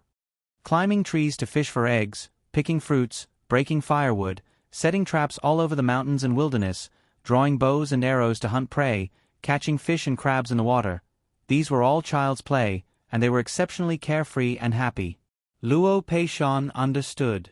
If it was due to the slow growth of one's temperament would gradually settle down. Occasionally, one would feel nostalgic when thinking about that kind of life in the past, and would basically not have similar thoughts. However, if one was not a child and cut off one's original life due to external reasons, and suddenly changed from one environment to another, perhaps one would develop an obsession with the past. Normally, one might be calm and collected, but once there was an opportunity, it was inevitable that one would become restless and unbearable. The little girl Luo Peishan had never had any evil thoughts, so she waved her hand. "There are no outsiders today, just play as you wish." They were all from the Luo family. If they played wildly, they wouldn't be afraid of ruining their image. As for the people sent by Jin Qin Wang, since they entered the Luo family's gate, then naturally they would be surnamed Luo. It didn't matter if they informed the original master. "If you dislike my good grandson for being boorish, then don't marry him if you have the ability." Therefore, Luo Daren's resentment towards a certain person was still very deep. Sister Hei showed a pleasantly surprised expression. Even Bai Xiao's eyes couldn't help but brighten. "Playing is playing, take it easy. Don't hurt yourself." Looking at those hands, it was clear that she had been pampered for a long time. Seeing the people around her happy, her own mood couldn't help but improve. Come. Wash the fruits. Everyone, have a taste." Bai Xiao went to pick some large leaves and wash them together with the fruits. This was natural spring water, so there was no need to worry about it being dirty. Then, everyone who came out had a share. The others were fine, but Luo Peishan, that manservant, was somewhat flattered. "Grandfather, did you mistreat him on a daily basis?" Jingwan ate while smiling impolitely. Even if these were all family, but in any case, they were still a group of men. "Can't you be a little bit more reserved?" Sweeping a glance, they were tactful. Each and every one of them was immersed in eating their own things. From beginning to end, their eyes didn't wander around, let alone stare unscrupulously. Not to mention the original guards, their character was not bad. As the people sent by an E, they knew how to be powerful. After a round of ruthless brainwashing, they knew the way of survival very well. Luo Peishan fiercely glared at the manservant beside him. Useless thing, losing face for him. A grown man, how could he follow him and see some of the world? In the end, he wasn't as generous as a girl who was smaller than him. Really, he had been raised in vain. The manservant was baffled by Luo Peishan's glare. However, because of Jingwan's words, he was somewhat embarrassed. Except for this little episode, the atmosphere was warm and harmonious. After eating, they continued to follow the direction of the stream. With Luo Peishan's permission, although Jingwan couldn't behave atrociously everywhere like Bai Xiao and Hei Mei, and after all, she was only exercising all year round and was still lacking in some skills, this didn't prevent her from having fun. From this side of the valley, she suddenly saw something on the opposite cliff and jumped over. In short, from the left cliff to the right cliff, and then to the left cliff, there was a pile of messy things, such as fungi, fruits, and even herbs. The result was that she seemed to have accidentally forgotten the reason why she came here. Because so far, she had stayed in the valley for more than 2 hours and hadn't dug up a single flower seedling. Or it could be said that Jingwan didn't pay attention to it at all. Although the purpose of today's trip was most likely to be ruined, Luo Peishan wasn't angry at all. Compared to those things, he really preferred to hear his good granddaughter's wanton laughter and see her in high spirits. However, the culprit who drove the animals in the valley was still laughing complacently. Luo Peishan even wanted to cover his face. He couldn't bear to look at his good granddaughter. However, when he thought of the things he did at her age, Lord Luo coughed lightly and calmed down. That was nothing compared to what his granddaughter was doing. It was not worth mentioning at all. Also, because Jingwan and the others explored a wider range, they found some things that others hadn't discovered before. In fact, there were quite a lot of people in this place, including Emperor Lu Cheng. At the bottom of the valley, on one side of the cliff, there was a paved bluestone road. It was rare to see a situation where only a family came out. Perhaps some ministers or girls came out together. Because of their status, they naturally wouldn't do anything out of line. However, there were quite a lot of people walking along the bluestone road. It seemed lively, but in fact, the atmosphere was similar to a group of people strolling in a garden. It was very boring. Probably because he had long been tired of this way, Luo Peishan basically walked along the stream. Large and small stones were scattered and intertwined with each other. This road was definitely not easy to walk on. However, even if he walked at a snail's speed, Luo Peishan was still in high spirits. Jingwan and the others kept crossing, so he didn't worry at all that he couldn't keep up with them. At some point, Jingwan suddenly stopped. Bai Xiao, Sister Hei, listen. Is there a cat's meow? A cat's meow? The two sisters stopped and listened carefully. Both of them were martial artists and had once traversed the wilderness, so they were very sensitive to the movements of the wind and grass in the wilderness. They didn't notice it earlier. After all, even if they were just playing around, they didn't forget their job. Most of their attention was on Jingwan, so when they paid attention, they immediately found their target. It was under 2 intertwined stones. The sound was weak, and there were bloodstains outside. It was probably injured. Sister Hei stretched out her head to take a look. Miss, it's a mountain fox. Its leg is injured. Mountain fox? Wasn't that a leopard cat? Quickly take it out. The two sisters had seen mountain civet before. Although it was similar in size to a house cat, it was only similar. It was extremely ferocious and wild. Even if it was just a cub, its claws were very sharp. Ordinary ropes couldn't tie it at all. It could bite off the ropes in minutes. As far as Jingwan knew, leopard cats could even bite off iron chains. Therefore, she told Sister Hei to be careful and not hurt herself. Sister Hei was obviously good at dealing with mountain foxes. She easily caught the little thing. Is it still a cub? It looked so small that Sister Hei could easily hold it with 2 hands. It was mainly silver gray. Its chest, abdomen, and the inside of the limbs were white. The spots were black. It looked furry and cute. However, although it was cute, it was very restless. Its claws were waving, and it wanted to turn its head to bite. Unfortunately, it was useless. Its eyes were also exceptionally alert. It's indeed a cub. It's at most 2 months old. However, if it continues to struggle, the wound on its leg will burst open. Bai Xiao said, "What should we do? Is there no way to quiet it down?" Unexpectedly encountering such a little thing and seeing it suffer, she couldn't bear it. Moreover, Jingwan actually had a slight fur fetish. "Miss, Sister Blackie and I have killed a lot of prey in the past, including mountain raccoons. Our father said that these little things are very intelligent. Those who have been hunters usually can't keep them alive. They even reject us when we get close." Jingwan understood. Although she didn't know the origin of this saying, Jingwan still tried to reach out and touch it. It was very amazing that it really settled down a lot. Moreover, its claws tried to reach out to Jingwan. Its small eyes also stared straight at her. Jingwan felt her little heart tremble slightly. She reached out to hold it. Sister Hei didn't refuse, but still controlled its claws to prevent it from suddenly hurting Jingwan.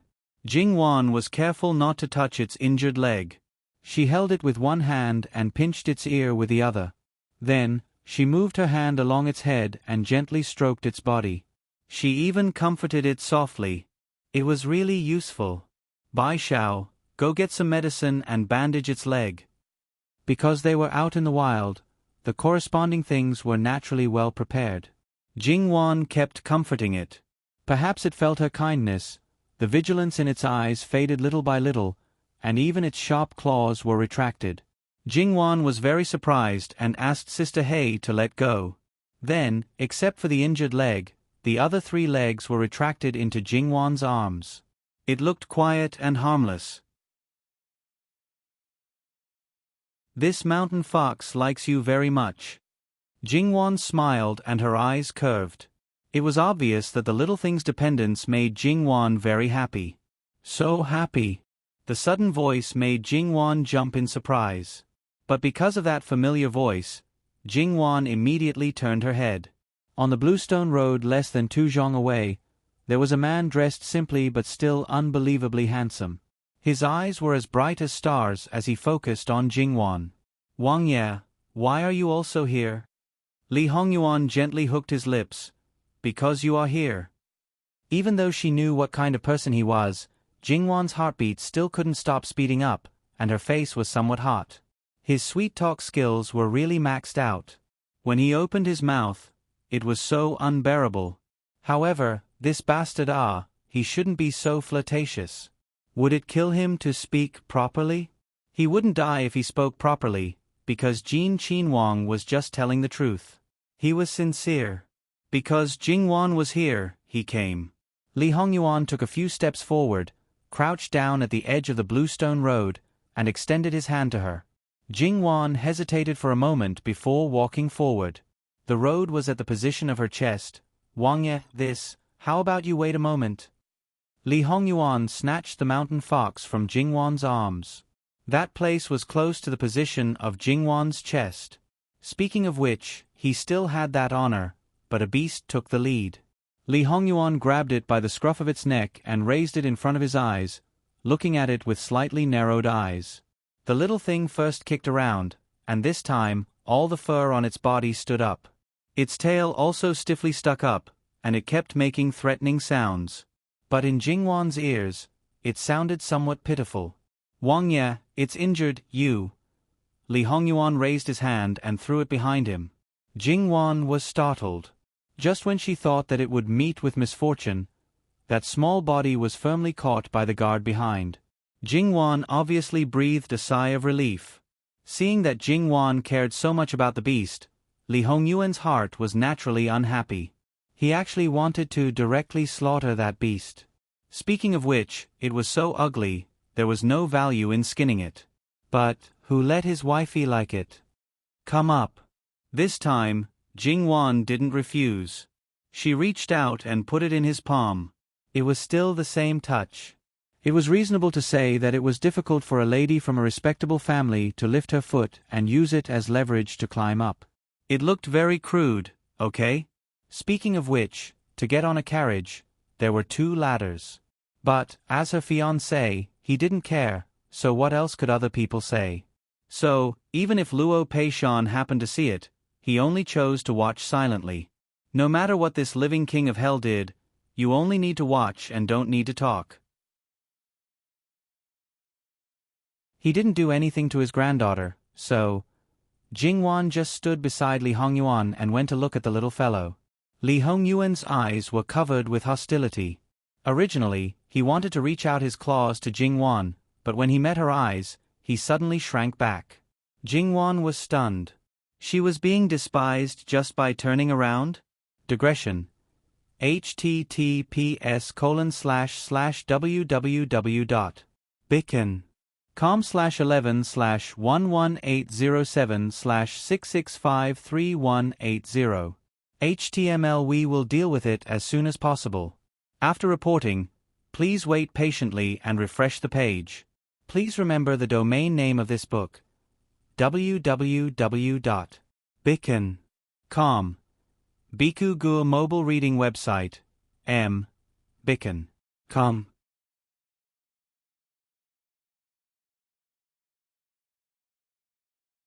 Chapter 180. Jingwan didn't give up and wanted to continue reaching out to hug it, but this time, the little thing directly burrowed into the guard's arms, as if Jingwan was a great demon king and the person hugging it was its salvation. It didn't even care about its injured leg. Seeing that its injured leg had obviously burst open again, Jingwan hurriedly withdrew her hand and even took 2 steps back. Then, the little thing that was looking at her with its little eyes stopped struggling. Those pitiful little eyes, in Jingwan's eyes, seemed to be extremely happy. Jingwan was heartbroken. Was she so unwelcomed?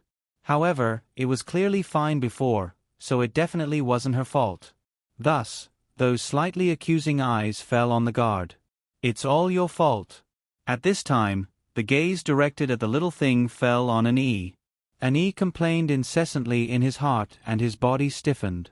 Miss Luo, great aunt, the culprit is behind you. Don't look at me. If you continue to look, Master will definitely chop me up. An E wished he could turn around and run away, but he didn't dare. He could only lower his eyebrows and restrain his eyes, standing motionlessly. Fortunately, Jingwan only looked for a while before withdrawing her gaze.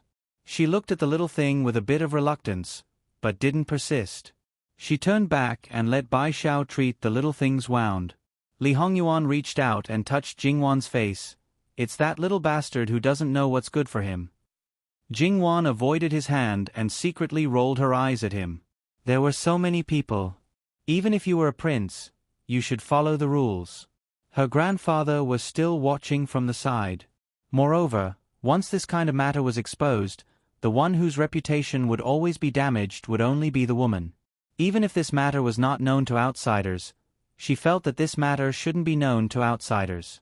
Li Hongyuan didn't push his luck and withdrew his hand. If you like it, I'll get someone to get it for you from other places. Kittens and puppies. Any breed is fine. If you want something else, it's also not a problem. I remember that there's a kind of sweet fox in the northern snowy mountains.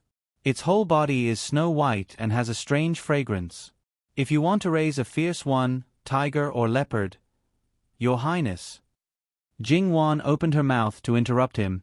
It's just fate that allowed me to meet this little fellow. Once it recovers, I will naturally release it back into the wild. I will only treat its wounds and will not bring it away. She was not a beast tamer. She could not afford to raise a tiger or a leopard.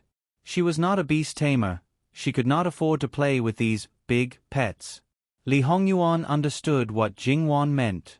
Even if she liked someone, she didn't want to forcefully change someone's fate, even if it was just an animal. This kind of heart was actually somewhat incompatible with the majority of the people at present. Not to mention the high officials and nobles, even the common people knew that if you had power and influence, you were cut above others. It was a matter of course that you could easily control someone's fate. In his previous life, Li Hongyuan also knew that she wouldn't easily kill people. It was just that at that time, he only felt that she was exceptionally compassionate. However, after suspecting Jingwan's origin, he became more and more curious about her initial life. However, this wasn't a matter of urgency. One day, he would let Jingwan take the initiative to tell him. As for those little animals, since Wan liked them, naturally, he would satisfy her. When the time came, he would send them to her hands. How could she be so heartless as to throw them away? However, before sending them to her, She must train them well and raise them in front of her. It didn't matter if they were teased by her, but if they dared to pounce on her, they would have to suffer a little. As a result, Jingwan ended up raising a bunch of pets in the future. As a result, the pets were only allowed to touch and hug them. She was the only one that was not allowed to hug them. Jingwan's mood was extremely depressed. It must be said that those little animals clearly liked her very much. When they saw her, they would rub against her feet. In the end, when she stretched out her hand, the speed at which they ran away was as if Jingwan wanted their lives. Of course, this was a story for the future. Let's not talk about it for now. As long as you're happy, said Li Hongyuan. Jingwan raised her head and looked at him quietly. He spoke so dotingly and was so thoughtful and considerate. Jingwan suddenly wanted to know where his bottom line was. Even if he treated her as a substitute, this word might not be right. He should just be transferring his affection.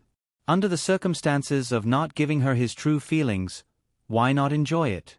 Because she always believed that feelings were mutual. Then, in addition to love, she could treat him as a close family. She could treat him as well as he treated her well. Because of the barrier between men and women, she couldn't do too much to him now, otherwise it would attract gossip. However, it didn't prevent her from keeping it in her heart until after their wedding. Well, because she didn't give him her love, then she wouldn't have the desire to monopolize him. Then, she wouldn't care about how many women he had. According to what he said just now, as long as he was happy, it was fine. She wouldn't be sad. Jingwan's eyes brightened. She felt that this idea of hers was really too perfect. She didn't need to worry about the purpose of his every time he did something. No matter what he did, what he gave, it would be fine until the day he stopped. Wang Ye, do you want to come together? I think this place is quite fun. Saying that, she didn't wait for Li Hongyuan to respond and jumped down from the place she came up from. As she walked, she turned her head and said, "Bai Xiao, take care of the little guy's injuries. Whether you take him back to recuperate or release him, you decide." Following that, she smiled and waved at Li Hongyuan. At the age of 22 or 23, in her previous life, many people were still university students. It was the time when they liked to play. Although it could be said that the people nowadays were generally precocious, including Jin Qin Wang, who sometimes did things. It seemed a bit willful, even a bit mischievous, but it couldn't be denied that he was a mature man. It didn't matter if he played once in a while. Li Hongyuan naturally felt that Jingwan's attitude towards him was obviously a lot closer. It was no longer that kind of alienation, restraint, and etiquette. If it wasn't that the change was a bit too fast, he would have suspected that he had waited until the clouds parted to see the moon. Looking at the way Jingwan looked at him, it wasn't that he hadn't seen a woman infatuated with him, but it had nothing to do with Wan's eyes. Right now, he still lacked a tacit understanding with Wan. He didn't know what she was thinking. However, being willing to be close to him could be considered a big improvement. Therefore, without hesitation, he directly followed. Except for an the other guards all followed. However, because Bai Xiao happened to be close, a burst of girl's fragrance entered his nostrils. It made the big man, who didn't dare to casually find a woman because of his special status, feel a bit strange in his body. He actually wanted to directly give this mountain fox to the other party and quickly leave. However, Bai Xiao said, "Hold tight," so an could only continue to stiffen his body. And those brothers who left not only didn't have the code of brotherhood, they also smiled ambiguously at him. These people were destined to not be able to continue to serve their master. They shouldn't expect to marry and have children. Even if they went to the brothel to find a woman, they couldn't do it. If they wanted to marry and have children, there was only one situation. When they were no longer suitable to be a guard, shadow guard, either they were injured, or as they grew older, they no longer had the ability to do it. Basically, it was the former. If they really encountered that kind of situation, 9 out of 10 of them basically wouldn't be willing to marry a wife. Because their bodies were seriously ill, it meant that their lives wouldn't be long. Thus, why would they want to harm a good girl? However, if the princess consort wanted to find a husband for her personal maidservant, how could the master not fulfill her wish if she fancied him? It wasn't that they used this kind of method to get rid of their current position. In fact, it was more because this group of old bachelors, who were like their master and hadn't had sex before, suddenly had the opportunity to come in contact with a beautiful girl. The person involved might be shy, but the other brothers couldn't help but feel wretched in their hearts. It must be said that everyone around Li Hongyuan was like this. Naturally, it wasn't. There were some special tasks that naturally required special methods. Thus, there were all kinds of special talents. For example, it wasn't normal for there to be experts in the brothel. Because An Yi's body was stiff, he strangled the little fellow. That cry was a bit miserable. Bai Xiao frowned and reached out to pat An Yi. "Why are you holding him so tightly? Loosen up a bit." Then, An Yi let go and was scratched by the little fellow. Not to mention that his clothes were directly torn, he also felt a stabbing pain. Clearly, his arm also suffered a calamity. Unsurprisingly, Bai Xiao raised her head and glanced at him. It was clearly a very dull glance, but An Yi always felt that her left eye had trash written on it and her right eye had thing written on it. He really felt that he had lost a lot of face. The people who had already walked far away didn't care about the undercurrent between the two people. Under Jingwan's leadership, they continued their exploration. Of course, Jingwan didn't forget to turn around and remind her grandfather to be careful. Li Hongyuan also finally gave Luo Daran a look. His eyes were like an ancient well without ripples. On the contrary, Luo Daran was indeed furious. Especially since he once said that he wouldn't let his good granddaughter lose her chastity. At most, he would just kiss and hug. Mother, wasn't kissing and hugging enough? How many people didn't even see each other before they got married? Therefore, few people looked forward to marrying their daughters and granddaughters into the imperial family. However, Luo Daran wasn't happy at all. The most important point was that this kind of son-in-law and grandson-in-law couldn't be beaten up. Li Hongyuan looked at Jingwan running around like a child, but he didn't say a word. He followed behind her very easily. When she wanted to pick something and was unable to do it, he would go forward and help her. As a result, Li Hongyuan completely took over Bai Xiao and little sister Hei's work. Whatever Jingwan said was what it was. "Wang Ye, look. Isn't that a tea tree up there?" Jingwan pulled his arm and said. Li Hongyuan looked down. It was indeed a wild tea tree. It wasn't very big, but it looked verdant and lush. "Go get a basket." It was fine before, but this time, Jingwan was scared by his tone. It was halfway up the mountain and the cliff was steep. "Wang Ye, it's too dangerous." This subject's daughter was also a little surprised when she suddenly saw it. "I didn't say I wanted to pick it. Aren't there vines on the side? It's easy to go up." "It's fine. It's better not." "It's really too dangerous." Jingwan shook her head disapprovingly. Li Hongyuan looked at her. "Trust me." Jingwan opened her mouth, but couldn't say anything. She had a feeling that he wasn't referring to the current situation. The basket was quickly brought over. "Master, why don't you let this subordinate go down?" As a bodyguard, of course, he didn't want to see him in danger.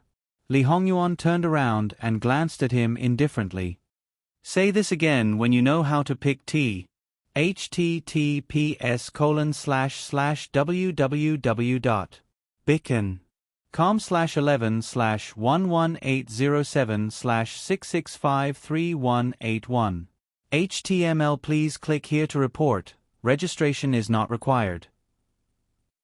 We will deal with it as soon as possible. After reporting, please wait patiently and refresh the page. Please remember the domain name of this book: www.bicken.com.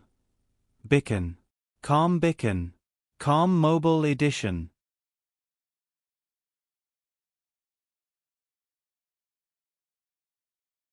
Chapter 181. Just as Li Hongyuan himself said, because of the vines, it wasn't difficult to climb up. Not only was it not difficult, he also maintained a natural and unrestrained grace. Purely in front of his wife, he was a male peacock showing off his gorgeous feathers at all times. Of course, because it was done too naturally, no one thought about it. They only felt that this person was born to be like this. That tea tree was on a protruding rock and there should be a lot of soil on it. As long as one went up and was careful, there shouldn't be any hidden danger. However, even so, it still made people tremble with fear. There was no other way. The other party's identity was too honorable and couldn't tolerate the slightest bit of mishap. Wang Ye, be careful. Jingwan couldn't help but remind him from below. Li Hongyuan smiled. Don't worry. Then he waved his hand and the bodyguard threw the basket up. Li Hongyuan acted very quickly. For the time being, they still couldn't see the quality of the tea leaves. But based on his technique, it really looked like something. Jingwan couldn't help but think, was this really Wang Ye? And his bodyguard more or less had the same thought. Luo Peishan, who rushed over later, was also a little confused. Who could tell him what was going on? I just saw that there was a wild tea tree above, so... Jingwan explained rather helplessly. So, a single word from my dear grandson and you, Prince, are willing to risk your life to fulfill it? Should he blame him for not cherishing himself and causing trouble for others, or should he be gratified that he cared so much about his good grandson? Looking at the prince who was quietly looking up to pick the tea, even if Jin Qinhuang had a notorious record, but to sincerely do this, there should be very few women who wouldn't be moved. Alas, a grown girl can't be kept at home. Wang Ye, be careful. Jingwan suddenly took 2 steps forward and exclaimed. His bodyguard also uniformly moved forward, as if preparing to be a cushion. Luo Peishan subconsciously raised his head. Someone seemed to have slipped and his body swayed. If his endurance was slightly weaker, there really was a danger of his heart exploding. Your Highness, why don't you come down first? Jingwan tried to persuade him. Good girl. Come down when you're done. It's not much, just a little while. I didn't pay attention just now. I'll be careful. Li Hongyuan said to Jingwan warmly while his hands didn't stop moving. His tone and attitude were simply outrageous. Jingwan decided that when he came down, she must hold him firmly. She did not believe that he would do something that would stimulate people's hearts. It was tiring to meet such a willful and reckless person. Fine, since she was the cause, she chose to shut up. Jin Qinhuang refused to come down, so he could only wait for him to finish picking, and then use the vines to put down the basket. The one who knew more about tea here was Sir Luo, because he had been an official in the area where tea was produced. He knew the whole process of making tea very well, and he could be considered an expert. Using his hands to pick up a few tender tea tips, he was already prepared to see a pile of too horrible to look at tea tips. But the truth was the complete opposite. Not only were the tea tips similar to each other, they were just right, and the technique was also completely correct. Seeing that Jin Qinhuang had already come down, Luo Peishan's eyes were a bit subtle. The truth was, there was nothing that a certain person couldn't do. He not only knew how to do it, he also did it very well.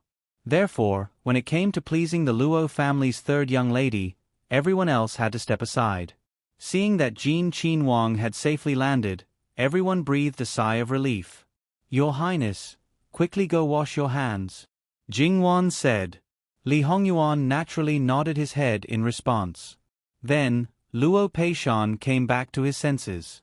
Looking at his grandson again, his eyes were a bit subtle. How difficult it was to deal with Jin Qinhuang, these people were very clear. Lu Qingdi, as his father, had a headache, but in front of his grandson, he was so obedient and well-behaved. Then one day, would his grandson be able to tie up this living king of hell? Getting rid of the #1 scourge for Qi Yuan, it was truly a cause for celebration. No, Luo Daran hurriedly shook off the thoughts in his mind. Luo Peishan picked up a tea tip and put it in his mouth, chewing it. He could almost conclude that the final product of this wild tea would be comparable to the best tea. Then he looked up at the tea tree, somewhat eager to move. If this tea was cultivated, would there be a new kind of tea? But when he thought about how some things would not be the same if they were changed, he dispelled this idea. After that, Jingwan, as she thought before, pulled Li Hongyuan and didn't let him do anything that specifically challenged people's hearts. But fortunately, after that, at most, it would be climbing the tree. This point, Jingwan felt that even she could do it. With Li Hongyuan's guards, even if Bai Xiao and He Mei wanted to do something, it would be snatched away before they could do it. The two sisters couldn't play properly and expressed their unhappiness. Jingwan, on the other hand, felt like she was watching a play. Wang Ye, these guards of yours don't seem to be right Their vigor was a bit excessive Small things like sesame seeds, they would scramble to do it. There was even a tendency to fight. Li Hongyuan, on the other hand, was very leisurely. A grown man can't be kept at home. If he stays, he stays, and if he stays, he will become an enemy. Jingwan stumbled and almost fell. She looked strangely at Li Hongyuan. A certain person even nodded as if he was serious. Jingwan really wanted to say, Wang Ye, you're nodding carelessly, do you really understand what I mean? However, when she looked at the guards who were almost petrified because of Li Hongyuan's words, she suddenly felt that these guards of Prince Jin were really miserable. Then, she inexplicably followed Li Hongyuan's words and looked at Bai Xiao and He Mei. She had 2 beautiful maids, and there were a few others who didn't come with her. If there were no accidents, she would get married after her coming-of-age ceremony next year. It was not that the Luo family didn't want to keep her, but a certain prince had already become a young man. Before that, only Qing Zhu would get married. Moreover, if he didn't like anyone, Qing Zhu would also be part of the dowry. In fact, it was a good choice for the mistress's dowry made to marry her husband's capable men. For the mistress, it was also one of the ways to gain a firm foothold. However, as the prince's guards, most of them were of good birth. Would they marry a maid who was born a slave? Qi Yuan also clearly stated that people of good birth and low birth were not allowed to marry. Even if their slave status was removed before they got married, they would still be looked down upon most of the time. Isn't it a good match for you to marry your personal maid to one of my subordinates? Wang Ye is joking. Li Hongyuan smiled non-committally. This group of people under him, if he really let them marry the people around Wan, he was afraid that they would fight over it. Which one of them didn't know that Jingwan treated the people around her well? When Wan entered Jin Qin Wang Fu, she was the one who held the absolute power. Teske, not to mention the head maidservants who served close to her, even the second and third ranked maidservants would fight to marry her. Of course, those people wouldn't be those close to him fighting over her. In such a big Jin Qin Wang Fu, there were hundreds of servants. There are too many monks and too little gruel. Be smart, don't say that I, as your master, didn't give you a chance. The group of guards looked at each other in dismay. Then, what their master meant was right? Thus, after that, Bai Xiao and He Mei's sides were not quiet anymore. Jingwan's mouth couldn't help but twitch. Were these really the group of guards with a poker face? They were clearly amusing people who were trying to curry favor, okay? Jingwan actually wanted to say, why didn't you learn a few moves in front of your master? Wang Ye, the maids by my side are also young and fair ladies. Don't worry, they know what they are doing and won't do anything overboard. Now, they are all on the same side, so they won't damage their reputation and won't implicate you. Luo Daran suddenly snorted. Like master, like subordinate. They are of the same origin. Li Hongyuan was very thick-skinned. Ben Wang subordinates act like outsiders, so Ben Wang doesn't need to mingle. Speaking of which, Lord Luo was originally quite happy, but ever since a certain someone appeared, he felt that it was incomparably painful to the eyes. Even if that certain someone did not do anything to his good grandson, at his age, he still felt embarrassed, and this was with him. Then, without the Luo family's elders, how much would his good grandson be bullied? Jingwan was embarrassed. She glared at Li Hongyuan, opened her mouth, and sent him 2 words with her lips. Shut up. Lass, come here. Grandfather can't walk anymore. Help grandfather. Knowing that it was an excuse, Li Hongyuan glanced at the servant who was in charge of serving him. However, Jingwan quickly tugged at him. Her meaning was obvious. Shut up, shut up. Then, She quickly walked to Luo Daren's side and held his arm. Luo Daren glanced at Li Hongyuan with some pride. His expression was so good that Jing Wan saw it and couldn't help but twitch the corner of her mouth. He was like a child who had won a candy fight. It was not ordinary childish. Luo Daren's image. Even so, there was still someone causing trouble. TSK, I can keep it for a while, but I can't keep it for a lifetime. I can keep it before marriage, but can I keep it after marriage? His casual words made Luo Daren so angry that he almost vomited blood. He almost couldn't control his temper and spat. However, if Luo Daren was angered, even if he was a prince, he would not let it go so easily. Then, Luo Daren's sage's teachings was activated again. After speaking for a long time, he saw that Li Hongyuan seemed to be speechless like the others. He stroked his beard proudly. Jing Wan didn't know what words to use to describe it. However, according to her little understanding of a certain someone, it was impossible for him to be finished like this. Even if he was temporarily defeated, he would probably find another way to make up for it. However, it was obvious that everyone had underestimated Li Hongyuan. Is Luo Daren done? Then it's this prince's turn to speak. Thus, in the same way as Luo Daren, he cited the classics, the words of the ancient sages, and added his own fallacies. It was a long and eloquent speech without any repetition. Whatever Luo Peishan reprimanded him just now, he returned it 3 times over. Those who didn't know would think that he was a famous scholar, or the very young, handsome, and confident kind. You. Luo Daren pointed at him with a trembling finger. This bastard hid it too well. It was fine if he was scheming, but his knowledge was also so good.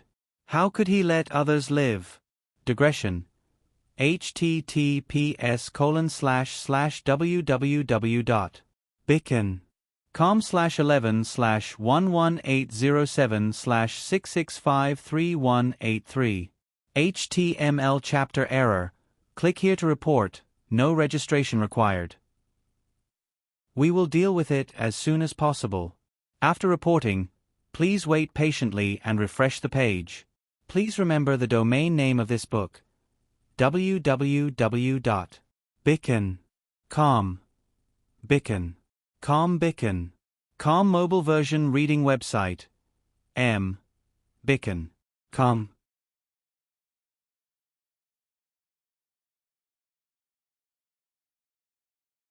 Chapter 182. Jin Qin Wang expressed that if he didn't want people to live, there really weren't many who could survive. The defeated Luo Daren was a bit dejected and didn't want to continue moving forward. Looking at Jin Qin Wang's group, he was annoyed. In any case, they had been out for a long time, so they might as well return home. With Luo Peishan and a group of people who didn't want to do it, Li Hongyuan also couldn't get close to Jing Wan. Thus, it didn't matter if they went back now. Moreover, if Luo Peishan wanted to go back, Wan would definitely listen to him and not listen to him. This was probably something that made a certain someone very dissatisfied. But there was no way to forcefully change these, it could only be done slowly step by step. One day, a certain someone would make his heart say, "Listen to husband." In reality, there was no need to haggle over who would listen to whom. After returning, Li Hongyuan didn't return to the temporary residence but went directly to the Luo residence. Even if he was vaguely sent off, a certain someone was thick-skinned and completely pretended not to hear. But the other person was a Wangye. Don't talk about driving him away, even if it was a carriage, he could only sullenly walk behind. Jing Wan refused to be in the same carriage as him and was still appeasing the very angry Luo Daren. Jing Wan was also amused. Truly an old child. Even if grandfather was doing well in the officialdom, it couldn't change the fact that he was sometimes very childish. He wasn't narrow-minded and couldn't bear to see the younger generation stronger than himself. How could he be angered by Jin Qin Wang like this? It was said that this happiness or anger was because he cared. Could it be that grandfather actually cared a lot about Jin Qin Wang? Also, in any case, he was her future husband. As long as this kind of anger didn't really hurt his vitality and was full of vigor, perhaps he could be angry from time to time? Jingwan mischievously thought. Because Wang Ye had graced them with his presence, old Madame Luo naturally had to bring people to personally welcome him. However, Sun Yijia was still being raised and was a female of the same generation, so it was understandable that she didn't come out to welcome him. But Sun La Furen had already left. Because Li Hongyuan didn't use the Wang Ye's honor guard, the whole process was just for show. He had already said that they were family, so there was no need to stand on ceremony. Since he didn't stand on ceremony, there was naturally no need to stand on ceremony with him. Everyone knew what Li Hongyuan was here for. However, they still left Luo Jinghua to entertain the guests. As for Lord Luo, he said that he was going to make tea and had no time to pay attention to him. Li Hongyuan didn't care about such a lack of manners at all. Luo Jinghua, who was left behind, felt very uncomfortable. This person's target was obviously his little sister and completely ignored him. He really wanted to slip away, but as an elder brother, he couldn't feel at ease leaving his little sister alone with a living hell. Thus, he could only brace himself and endure. However, the more he sat, the more awkward it became. Not to mention that Jin Wangye didn't even give him a single glance. From beginning to end, that gaze was on Jingwan's body, gentle and affectionate. It made him, who was already married, feel unbearable. Luo Jinghua even had a feeling that if Jin Wangye didn't admire his little sister, he would rather die. Although, as an elder brother, it was natural for anyone to admire their little sister, but when this person changed to Jin Wangye, it was still a bit unreal. Jingwan saw that her elder brother was clearly sitting on pins and needles, but still refused to leave. She was also helpless. Third brother, go and see sister-in-law. There were so many people here, Jin Wangye couldn't possibly do anything to her. Luo Jinghua was about to sternly refuse. Wangye was a guest. How could he neglect him? Third brother, go. Not to mention that you didn't neglect him, it was that he didn't pay attention to you at all. Then, Wangye finally gave Luo Jinghua a look, still not leaving. Luo Jinghua silently got up and left. Seeing that Luo Jinghua seemed to have suffered a blow, Sun Yijia was quite surprised. What happened? Luo Jinghua showed a hopeless expression and shook his head.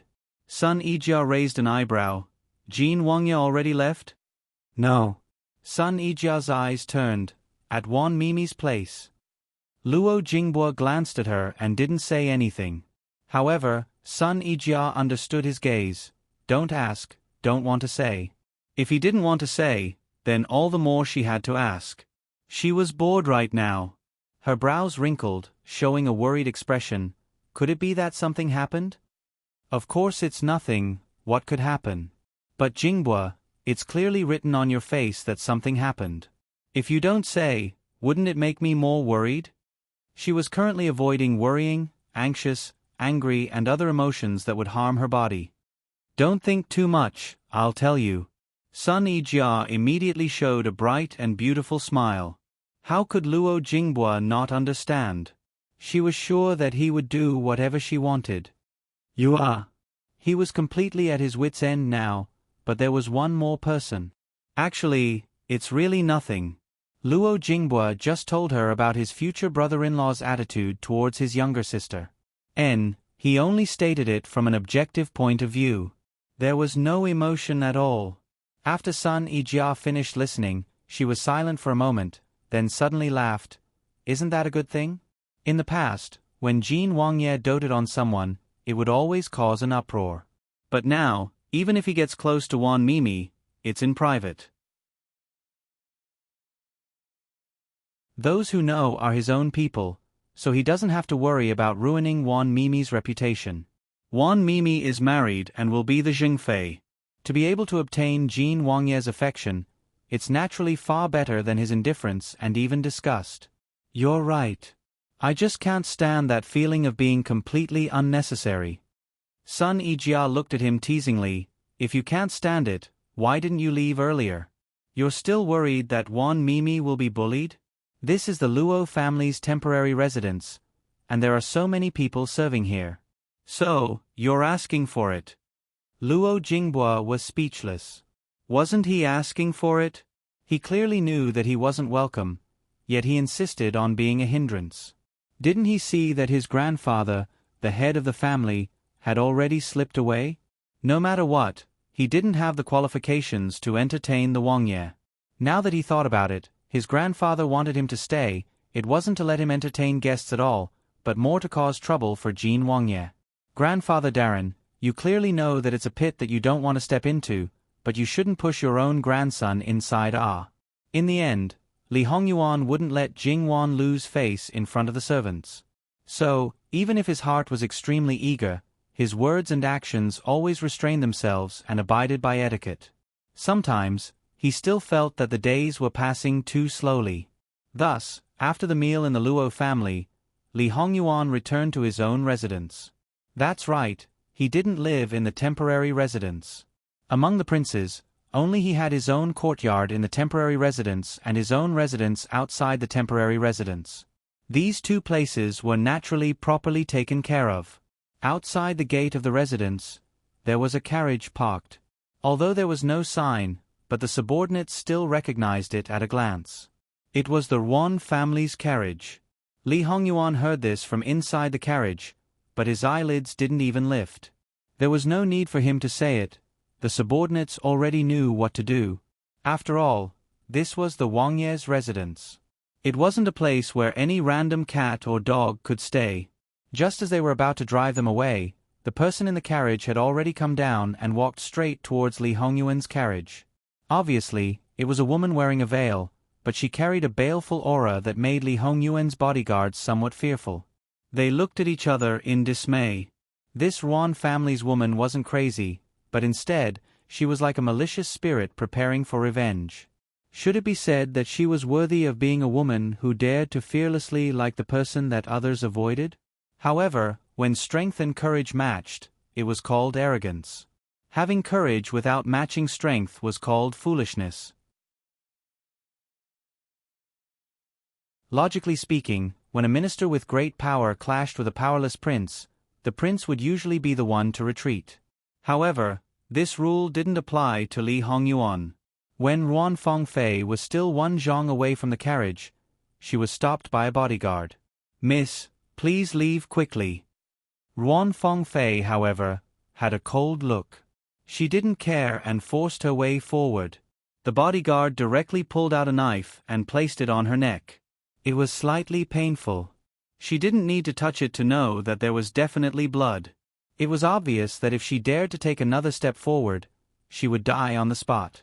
She was very clear that in the current situation, even if she was really killed, she would only die in vain. Because as long as she was casually accused of a crime, her parents wouldn't be able to avenge her. Moreover, if she lost her life, what was the point of revenge?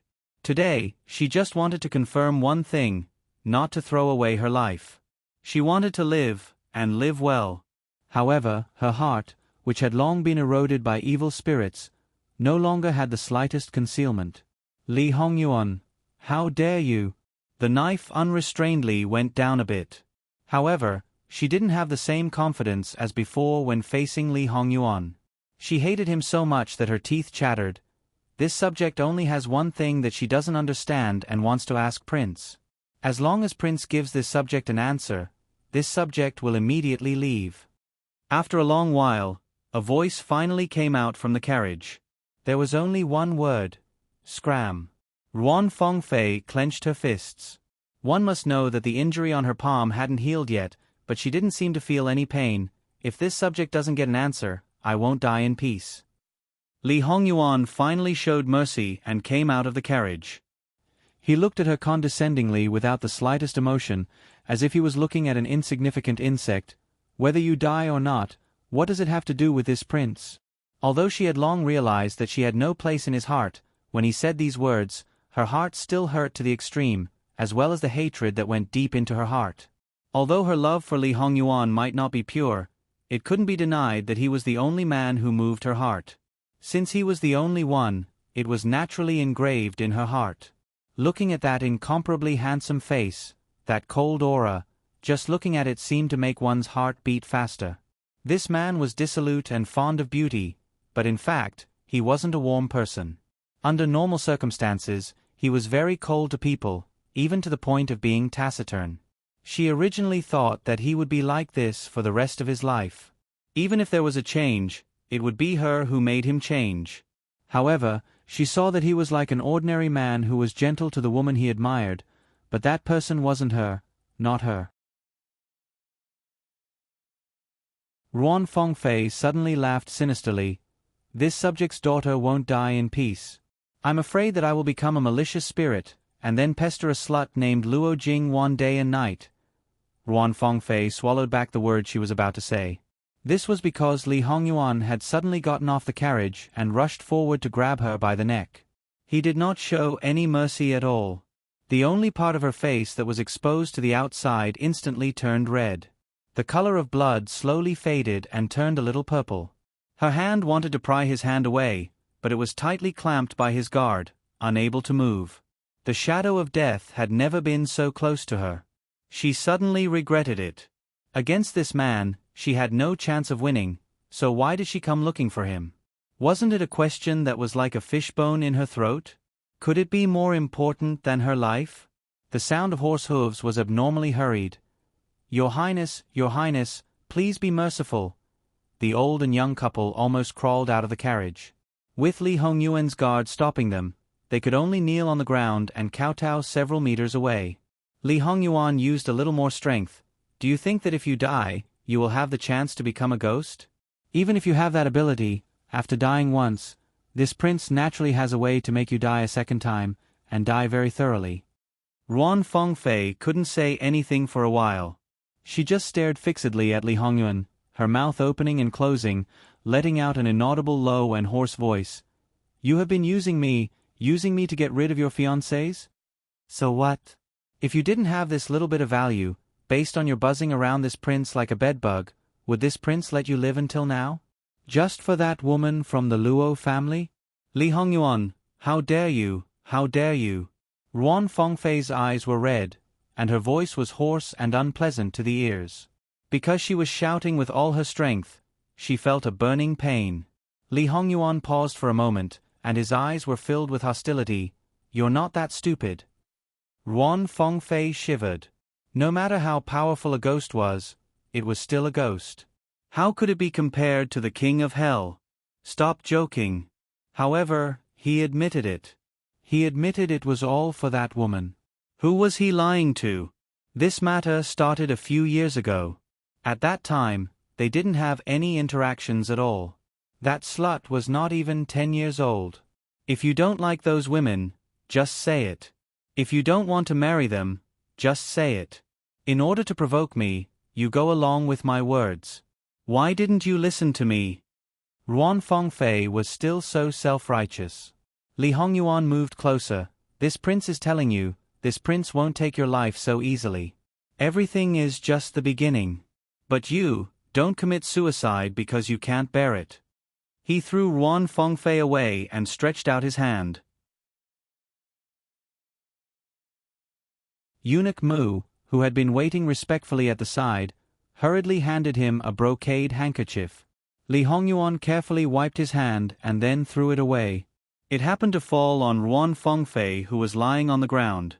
Lord Ruan, please take care of your daughter. She is already Uncle Zhong's woman. Not only is there a difference between men and women, but she can also be considered half of this prince's elder. It's fine if she lost her chastity, but if she also messed up her morals, she can find anyone to blame, but don't put it on this prince. Ruan Ruizhong knelt on the ground and shivered. He was angry, and perhaps resentful. I've already said that she's a restless person. She's already made a scene in the capital, and it's the same today. She doesn't take good care of herself, but runs out all day. Perhaps I should remind Uncle Prince Zhong to send someone to properly train her. Even if she's a side consort, she's still half a daughter-in-law of the imperial family. With her like this, even if your Ruan family doesn't find it shameful, the Li imperial family won't allow her to tarnish it. Digression. https://www.yangguiwaiwo.com/11/11807/6653185. HTML. We will deal with it as soon as possible. After reporting, Please wait patiently and refresh the page. Please remember the domain name of this book: www.yanguiwaiwo.com. Biku Pavilion Mobile Version Reading Website: yanguiwaiwo.com.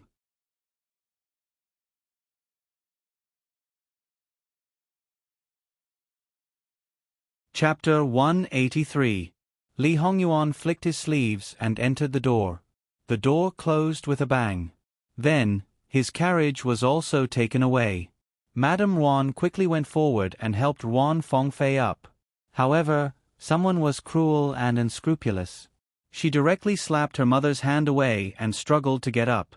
Perhaps some people felt that she had been deeply hurt. However, some people saw the coldness and ruthlessness in her eyes. There was also a strong hatred that could not be dissolved. Not only towards Li Hongyuan, but also towards her parents. She hated them for being unable to protect her, let alone avenge her. Ruan Rue, who stood up a step later, held his breath. His daughter had been humiliated like this. It was natural for her to hate. However, when she vented her anger on her own mother, how cold was it? When he thought of the suffering she had suffered, he felt extremely distressed. However, when he saw the people around him pointing and thought of the other children and grandchildren's complaints, it caused the whole family to be restless. One of his granddaughter's engagement was broken off and the other few who were discussing marriage disappeared. He washed his face with tears all day long. His daughter-in-law felt distressed for her daughter and was also sad all day long. Originally, he also wanted to take this opportunity to come out and relax and temporarily avoid it for a period of time. After all, there were only a few people who could come to the summer palace. Therefore, there were also many people who came out of the Ruan family. Who would have thought? Since the night before yesterday, the haze that shrouded the family, even he, the head of the family, began to be unable to suppress it. Before coming out, his eldest daughter-in-law led his daughter-in-law and even disregarded their status and requested to separate from the family. Just because of Ruan Fengfei, as the daughter-in-law and granddaughter-in-law of the Ruan family, they were not even welcomed by their maternal family. The meaning was very clear. Don't bring the child back, lest she lead the maternal family astray. They made it clear to him in tears that they could either separate from the family or collectively hang themselves in front of the Ruan family's gate. In the past, the Ruan family was praised by everyone as a harmonious family. Now he was not dead yet, but they were beginning to fall apart. In the face of their threats, he was also angry. However, he could not vent his anger on them. When the atmosphere was stiff, a servant came to report that Ruan Fengfei had been out for more than 2 hours. Because she had not returned, they were really worried that something had happened to her. They had no choice but to brace themselves to report. At that time, what they said, she was not in good health, yet she still ran around everywhere. This was the reason why she had caused so much trouble. Outsiders said that she was not content with her family. What was wrong with that? At this time, she still went to find a man. Ruan Ruizhong naturally knew what the following words were. For the first time, he revealed such a frightening gaze. That daughter-in-law swallowed her words back. However, when she met his gaze, she was not afraid. She even revealed a mocking smile with resentment. If one paid a little attention, there was more than one who had this kind of gaze.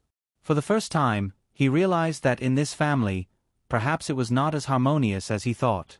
The whole family, big and small, did not respect his stepwife as much as he thought. They loved his youngest daughter. The hatred in their eyes was not formed overnight. If they really held her in the palm of their hands, after the incident, they would not be so cold as to put all the blame on her. Even if it was only jealousy of Fengfei's favor, it would not be just hatred at this time. Ruan Ruizhong was not stupid. The seeds of resentment had been buried long ago. It was only because of this incident that it burst out. Was it that the Ruan family's backyard was similar to other families? It was just that he did not know. But it was not the time to explore this question. Fengfei was not looking for anyone else. It was Jin Qinhuang. Why did she not give up until now? If her heart was not tied to Jin Qinhuang, how could she get to this point today? Although some things did not seem to be related to this, Ruan Ruiz Hong always felt that the source was here. Moreover, until now, he did not know what happened the night before. Every time he mentioned it, his daughter would immediately cry like a pear blossom bathed in rain. His wife would also cry, saying that his daughter had been hurt so much that he should not let her remember those things. After 1 or 2 times, he could only choose to give up. Moreover, because he felt that the matter was strange, it was not good to go to Zhong Qin Wang to reason. This kind of thing, if it continued, the one who would suffer losses would only be their family. Even when Ruan Ruiz Hong first entered the officialdom, he had never felt so tired. But in the end, she was the pearl of his palm that he held in the palm of his hand for more than 10 years. How could he bear to give up just like that? Let's go back first. Should he be glad that he was still the Grand Secretary of the Cabinet, still in a neutral position and did not have too many enemies? Otherwise, his situation would not be much better than the rest of the family. Feng Fei, let's go home first. Old Madame Ruan persuaded. Ruan Feng Fei still avoided her hand. Looking at her parents' gaze, it was like looking at an enemy. Why care about me? Wouldn't it be better to let me die? Ruan Ruiz Hong suddenly burned with anger and directly slapped. Since you want to die, then go die. When this person slapped and said those ruthless words, and then saw the other party covering his face with an expression of disbelief, he seemed to realize what he had done in hindsight. His hand trembled, his lips squirmed. The scene was silent for a few breaths. Suddenly, he flicked his sleeves and left. Ruan Ruiz Hong was a qualified scholar official. He would dote on his wife and daughter. The premise was that the family was harmonious and the Ruan clan was prosperous. But now, to say that he did not blame his daughter who made the Ruan family like this? That was simply the biggest joke in the world. It was just that before, his tender love had taken the upper hand and he himself was not aware of it. Once it exploded, in addition to the disturbance in the family, Ruan Fengfei's mistake would be infinitely magnified. Her position in his heart would drop again and again. Old Madame Ruan probably did not expect it to be like this. But this slap made her heart tremble even more. What kind of man was this man? She was very clear. Ruan Ruiz Hong had always been good to her, but she neglected it. Now, it was like a basin of ice water was poured over her head. Even though it was June, it was still cold. Seeing Ruan Fengfei's gaze that seemed as if she couldn't wait to eat someone, she suddenly covered her eyes and whispered in her ear, "Feng Fei, that's your father. Without him, you are nothing. Without his protection, don't even talk about Jin Qin Wang humiliating you, any random cat or dog can trample on you. It's true that you are his beloved daughter, but compared to the entire Ruan family, you are nothing." Ruan Fengfei pulled away her mother's hand. In her eyes, the ruthlessness disappeared completely, leaving only tears and a grievance after being slapped. "Mother. Good daughter, don't cry, don't cry. Your father is only... Don't cry." Old Madame Ruan pulled her and chased after them. It was clear that they wanted to sit in the same carriage. After getting on the carriage, Ruan Fengfei directly knelt in front of Ruan Ruiz Hong. "Father, daughter is wrong. Don't be angry. Daughter is only... As she spoke, tears rolled down one by one. How could he be so cruel? "Father, this is the last time. Daughter will not miss him in the future. In the future, daughter will stay at home obediently and not go anywhere. Can you forgive daughter this time? It doesn't matter if you don't forgive. Just don't be angry and don't hurt your body. Father, father." Originally, he already regretted that slap. Seeing her like this, his heart naturally softened. "Feng Fei, father hates really hates Father, I'm sorry. It's all daughter's fault. It's all daughter's fault." Regardless of what happened here, after Li Hongyuan entered the courtyard, Mu Gonggong, who could not go out with him this time, quickly served tea. When Li Hongyuan drank the tea, "Master, the person has returned. Let me have a look." Mu Gonggong paused. "Master, how can you not look at such a filthy thing?" "Yes. The person who came back was naturally the person who stayed in the village to deal with the aftermath. And the thing he brought back was naturally the head of some people. It was not the head of an important person. Li Hongyuan wanted to see it purely because he was very bored. In order to be convenient to carry, each head was put in a medium-sized box. Mu Gonggong resisted the nausea. Although he was also the master's lackey, he was a close servant. He had never seen such a thing at such a close distance. After just a glance, he quickly looked away. However, he could not make too big of a movement. There was always a little shadow in the corner of his eyes. The more he wanted to ignore it, the more he could not. He almost had a feeling of collapse. Li Hongyuan's expression did not change. 6 people. It's a big investment. Although Li Hongyuan didn't place his men in the Ruan family's backyard, he still had a basic count of the number of guards who were trained to be secret guards. There were more than 30 of them. It wasn't a lot, but it wasn't a small number either. Any more and it would easily attract attention. Naturally, he didn't bring all of them with him on this trip. After all, many people weren't in the capital and it was easy to get things done. He only brought 16 of them, which was less than half of the total number. During the assassination, he lost 3 and now he lost 6. That was to say, there were only 7 left. Well, maybe he could count Madame Ruan in. Moreover, there might be some among the maidservants who were trained. If they didn't have these, there was nothing to be afraid of. Old rules. Li Hongyuan said indifferently after hearing about the general situation. Speaking of which, there were over 1,000 people in the village. If they were to kill them openly, no matter how powerful they would only be chopped into pieces. The simplest and fastest way was to drug the water at the right time and then set a fire at night. The geographical location of that place was special enough. Even if half the sky was red at night, no one would know. However, it was a pity that before the medicine could be used, it had already been wiped out. Since they had already started, they would not give up easily. She would lose as many people as she took out, including those who stayed in the capital. Naturally, they would not be spared. Without these people, he wanted to see what that woman could do. Without that woman at the back, Ruan Fengfei would probably be like an ant struggling on the verge of death. After they left, Master, the people in the west have also arrived. https://www.bicken.com/11/11807/6653186. HTML. We will deal with it as soon as possible. After reporting, please wait patiently and refresh the page.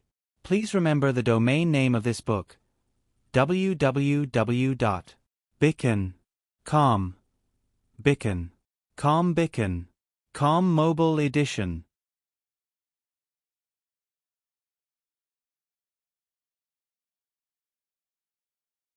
Chapter 184.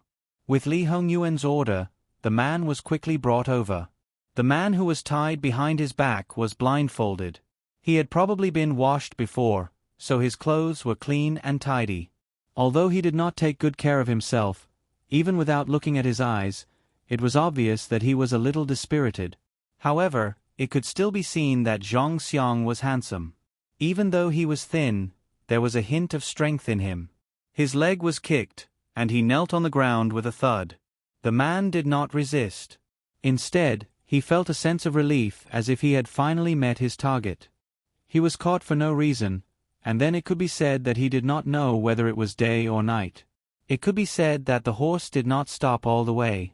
At first, he roughly estimated the direction, the distance he traveled every day, and thought about who wanted to catch him and why. However, he was thrown on the back of a horse like a sack of goods. He was not young to begin with, so he could not bear such torment. Besides that, those people did not do anything to him, so he was too lazy to think so much. However, the target was still so far away, which was beyond his expectations. The black cloth in front of his eyes was removed. Because it was indoors, the light was not strong. Although he felt uncomfortable, it did not last for long.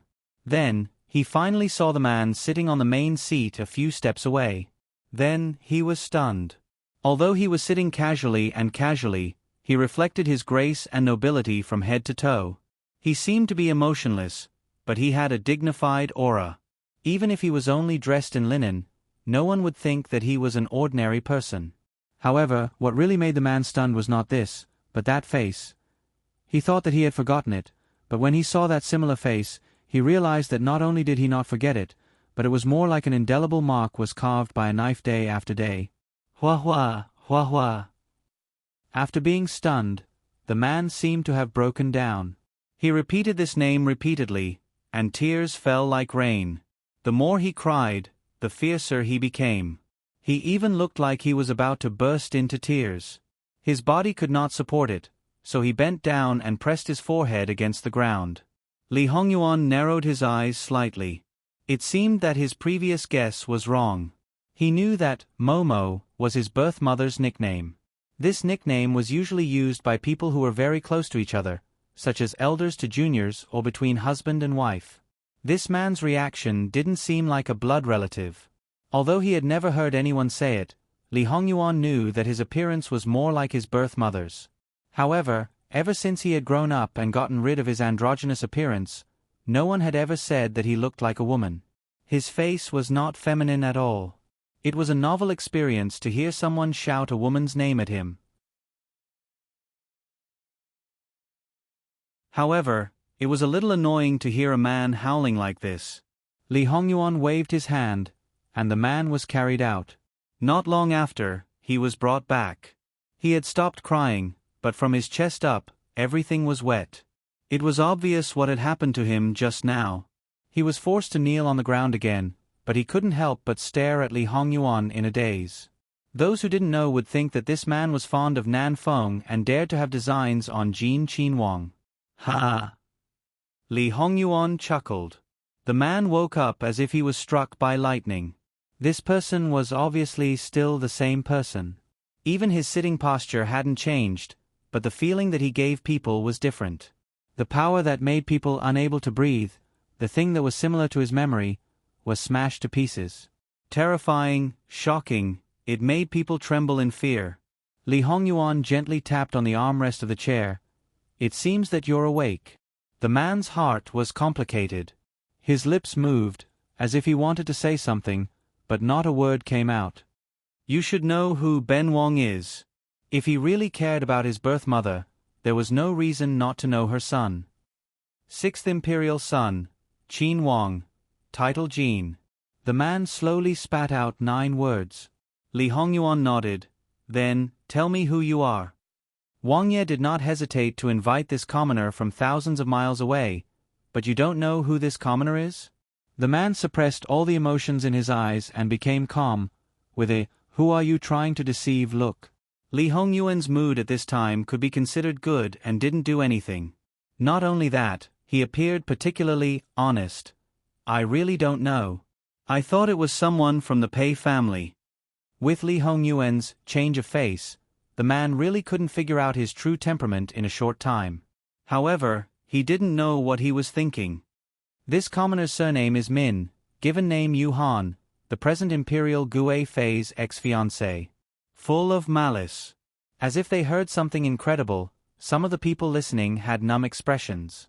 Unfortunately, Li Hongyuan didn't have any reaction. A little disappointment flashed through the man's eyes. When the present Qin Wang was a Qin Wang, he went to Jiangnan on a mission and fell in love with the daughter of the Pei family. The relationship between the Li royal family and the Pei family has never improved. In addition, the legitimate daughter of the Li royal family is not a concubine, but this woman insisted on having her own way. She would rather exterminate the family to choose her lover. Nonsense, the man's liver and guts were torn apart, and his eyes were red. He's just a lecher who uses his power to bully others and kidnaps women. Wan Wan and I were childhood sweethearts, and we were just a few days away from getting married, just a few days.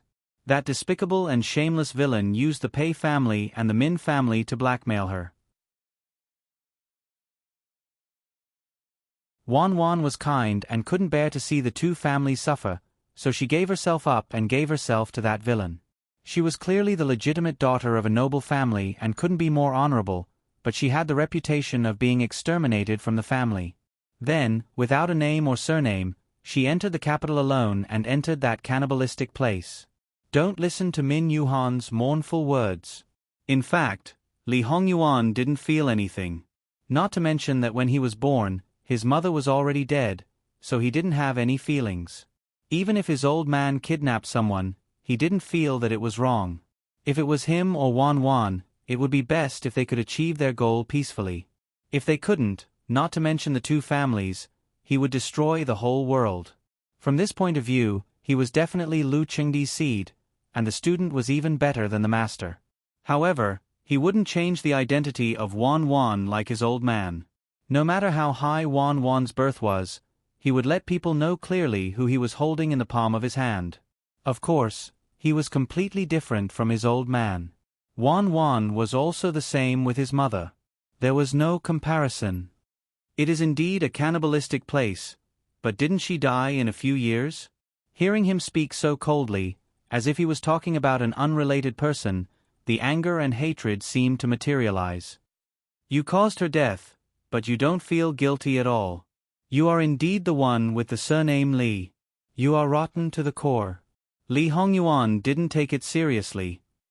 So you also believe that she died of blood loss due to dystocia? Min Yuhan was stunned. What do you mean? What I mean is that she was strangled to death by her husband.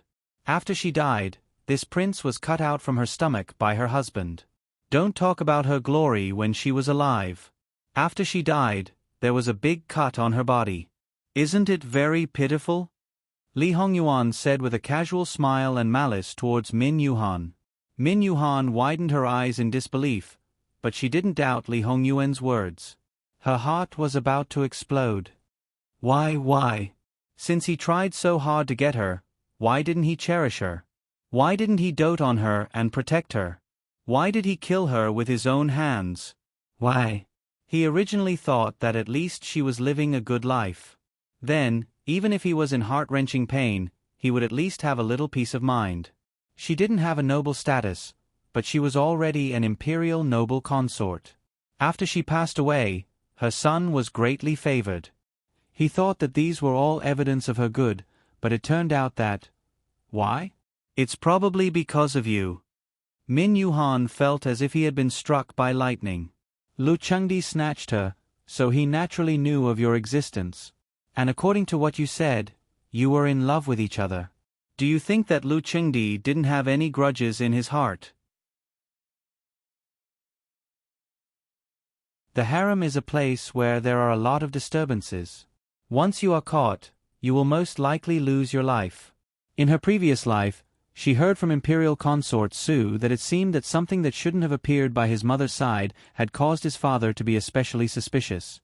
Logically speaking, if he suspected another man, his father wouldn't have lost his mind and killed him. After she was pregnant, did you go to the capital and try to contact her? Min Yuhan's face stiffened, and the corners of her mouth twitched. TSK, she actually guessed correctly. With his father's character, he dared to do such a thing.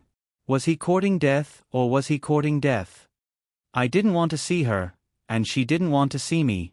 I only asked someone to pass her something, and she sent me a letter. She told me that she was very good and asked me to find a good girl to start a family with. Then, she asked me to leave the capital and never go back. Min Yuhan seemed to have lost her soul as she muttered. In the end, was I the one who harmed her? Was I the one who harmed her? Harem was easy to say, but it was also difficult to say the least. It depended on the person and the situation. His mother's situation was absolutely impossible. It seemed that his father had never suspected his mother of being unfaithful. It was just that he had treated her with all his heart for a few years. In the end, she still had another man in her heart. 9 out of 10 men would probably explode.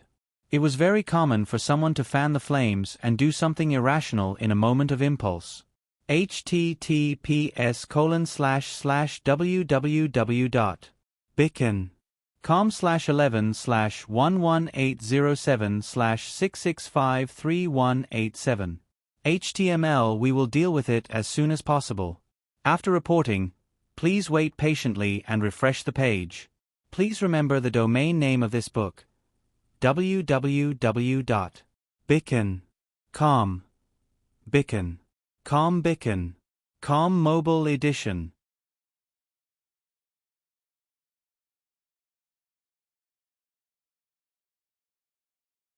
Chapter 185. Li Hongyuan saw that his soul seemed to have left his body, and his vitality seemed to be leaving his body little by little. Even if he were to say that he would die here, it probably wouldn't be a strange thing. However, these were not within the scope of Li Hongyuan's consideration. About the western border of Qi Yuan, what do you have to say? This sentence pulled Min Yuhan back from his out-of-body state. The way he looked at Li Hongyuan changed. This commoner doesn't understand what Wang Ye is talking about. Until this question, he didn't understand the intention of this Jin Qin Wang to invite him. Even if it was to pull out some unknown competition, it would only be an accident and not the original purpose. But now he vaguely understood. However, because he vaguely understood, he couldn't help but break out in a cold sweat. It doesn't matter if you don't understand. Since you have already said your origin, there will always be people who understand. At the very least, there is Zhongnan's #1 family, Pei clan. There are tens of thousands of people in the clan. Adding in the marriage and other messy relationships such as teachers and students, the number of people is at least 100,000. With so many people, there will always be a few who understand. At worst, Ben Wang will just spend some time and ask them one by one. Tell me, should Ben Wang start from the core of Min clan and Pei clan, or should I start from the periphery? Min Yuhan's eyes were about to split open. He suddenly got up and rushed towards Li Hongyuan. Not to mention the fact that this middle-aged man with his hands tied and his body didn't look very good, what kind of threat could he pose to Li Hongyuan? And the others who stayed at the side were especially vegetarians. If they let such a person get close to Master, they don't need to mingle. However, with just one step, he was subdued in an instant. His entire upper body was pressed to the ground and his head was ruthlessly stepped on. Min Yuhan's insignificant struggle didn't have the slightest effect. Beast! That's your maternal family, ah! How can you be so ruthless? You really are his seed. He also hated himself for being too careless. Because the other party was Bien's son, he was surprised that the other party knew his identity. In addition, he deliberately wanted to discuss the other party, so he easily revealed his identity. However, even if she didn't say anything, would he really not know? Li Hongyuan waved his hand and an Yi pulled him up, but his hand was still on an Yi's shoulder. Were you going to call me a beast? It probably didn't feel good to swallow it back, but as long as he still had his reason, it was still bearable. Although there are many people who curse this prince behind my back, those who curse in front of this prince are probably dead. This prince is still a prince, and the face and dignity of the imperial family are still important. Li Hongyuan took a sip of tea. As for the maternal family you mentioned, from the perspective of the adoptive mother, the maternal family should be surnamed Su. However, this prince has never been interested in the Su family. From the perspective of the biological mother, she was an orphan, so where did this maternal family come from? For more than 20 years, this prince hasn't even seen the shadow of the Pei family. Now that you've stirred up trouble and implicated the Pei family, you have the nerve to claim kinship with this prince. How many people have called this prince shameless? Obviously, this prince thinks that he is far less shameless than you people. Li Hongyuan was still undisciplined, but Min Yuhan's face was like a color palette, exceptionally wonderful. It wasn't clear whether she was more embarrassed or angry. The Pei family, not to mention Zhongnan, even in the entire Qi Yuan, is considered the most powerful family. Even if no one enters the imperial court as an official, they have the imperial edict of Taizu. Unless the Pei family commits a great crime of rebellion, the Li imperial family can't make things difficult for the Pei family. The Min family can't compare, but they are also entangled. How can it be so easy to remove them? Back then, Imperial Father used your two families as a threat, but that was a joke. You were really tough to the end. At that time, he was only a prince, so what? Can he really uproot both of your clans? If he did it properly, he could even push all the aristocratic families to the opposite side of him. At that time, not to mention dealing with your two families, it is possible to demote him to a commoner, or even remove him from the family. She said that she didn't want the two families to suffer and was willing to give herself to you. If you didn't allow it, could she have run away on her own? In the end, she was just a person who could be casually abandoned. It was fine to announce her sudden death to the public, but in order to show your so-called loyalty, you resolutely refused to have anything to do with the Li imperial family. You removed a dead person from the family and cut off her connection with the Pei family. It's enough that you pretended to be benevolent to this extent. You were afraid that outsiders wouldn't know that there was something fishy going on. What do you know? You can't do it openly, but you can't do it secretly? Who doesn't know how to put up a front? Even if he was only a prince at that time, he had an emperor as his father. You people in the imperial family are better at venting your anger, aren't you? The Pei family has the so-called protective talisman. My Min family doesn't. Since that's the case, you also agree with what she did in your heart. In your heart, the Min family is more important than her. Who are you trying to show by pretending to be deeply in love with her? Li Hongyuan suddenly became angry and the teacup in his hand was thrown out. If you didn't run to the capital for no reason, would she have died? If she didn't die, would this prince be born as a devil and be deprived of the right to inherit the throne at birth, to the extent that I can only plot in secret? Would it take a lot of effort to marry a woman I like? Li Hongyuan's biological mother didn't die. In his previous life, he would have walked a completely different path. As the saying goes, a son's status depends on his mother. The most basic thing was that his mother was loved by Emperor Lu Qingdi, and there would be a lot of people willing to be loyal to him when he was born. Even Emperor Lu Qingdi would pave the way for his throne. In his life, he probably had nothing to do with Jingwan at all, so he was definitely venting his anger on her. It was really true that the members of the imperial family could vent their anger easily and confidently. However, Min Yuhan seemed to be strangled by someone. Even if he wanted to quibble and deny, he couldn't say a word. His face was ashen. Back then, when Tao Wu left, he was put under house arrest by his family. This house arrest lasted for 3 years. However, other than the initial agony, even though he was still in low spirits, he accepted this fact. It seemed like he was powerless to accept this fact, but in reality, just as Li Hongyuan said, it was only because he had lost the love of his life. From the beginning, he did not feel that his family should risk their lives to keep Tao Wu. For so many years, he had never realized this problem, but now, it was exposed. Was he like this? So, everything was his fault? Li Hongyuan, who was in a state of rage, didn't directly go forward to kill Min Yuhan. He was considered lucky. However, probably because his current state was too frightening, Min Yuhan didn't fall into a trance for long. Thinking about it, with such a murderous person around, how many people could be completely immersed in their own thoughts without being disturbed? Because he was sober, Min Yuhan finally realized another important point from Li Hongyuan's words: the devil.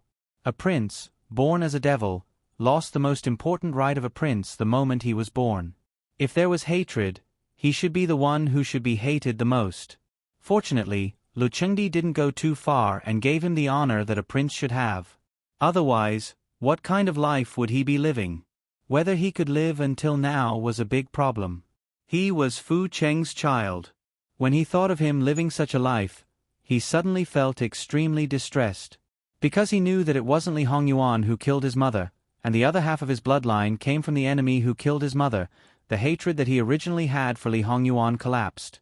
At this moment, Min Yuhan was unprecedentedly sober. He had been muddle-headed for so many years, and at this moment, he seemed to have finally found his goal. Fu Cheng, I will do my best to help your son get everything he wants. Then, I will look for you. Because his mentality had changed, the way he looked at Li Hongyuan had also changed. He was not even affected by Li Hongyuan's terrifying aura. Instead, he looked at Li Hongyuan with the affection of an elder towards a junior. He even fantasized that if Momo married him, Li Hongyuan would be his son. Therefore, after Li Hongyuan calmed down, he clearly saw that the way Min Yuhan looked at him was getting weirder and weirder. From the initial affection, he didn't know what his imagination was, but later on, there was even a bit of pity. Even Li Hongyuan couldn't help but raise his eyebrows. Then, he sneered. One must know that he had never seen such a look from imperial concubine Su. Who was Li Hongyuan? Did he need others to pity him? To be honest, Li Hongyuan didn't think that he could understand the thoughts of people like Min Yuhan. Originally, he didn't intend to let him live after letting him know something that he shouldn't know. But now, perhaps he could reconsider. Take him away and let him wake up. Just looking at him now was annoying. The ground was quickly cleaned up. Eunuch Mu personally took the initiative. What devil? Ah, he didn't hear it at all. Li Hongyuan sat in the same place and seemed to be lost in thought as he looked at a certain place. Min Yuhan was quickly brought back. This time, his hair was wiped and combed again. Not to mention other things, his spirit had returned. The feeling that he gave off was completely different. He even seemed a few years younger. Although the Min family couldn't be compared to the Pei family, it was still a noble family. Min Yuhan was also a direct descendant. Naturally, the education he received was top-notch. He took back the style of an aristocratic family's descendant. Greetings, Your Highness. Although his gaze towards Li Hongyuan was still gentle, it was no longer as gentle as before. Li Hongyuan just looked at him indifferently. However, Min Yuhan automatically told him about the incident at the western border. In fact, there were only some signs of the incident. He happened to encounter it and secretly added fuel to the fire. As for the purpose, naturally, it was to cause trouble for the Li family. It would be good if he could cause internal strife or even overthrow the Qi Yuan. Anyone who was the emperor would be better than the current emperor. Li Hongyuan roughly knew about this matter and didn't need Min Yuhan to elaborate. Thus, he waved his hand and interrupted him. Is the remnant of the previous dynasty related to the Pei family? https://www.bicken.com/11/11807/6653188. HTML. Please click here to report. Registration is not required. We will deal with it as soon as possible. After reporting, please wait patiently and refresh the page. Please remember the domain name of this book: www.bicken.com. Bicken.com mobile version reading website: bicken.com.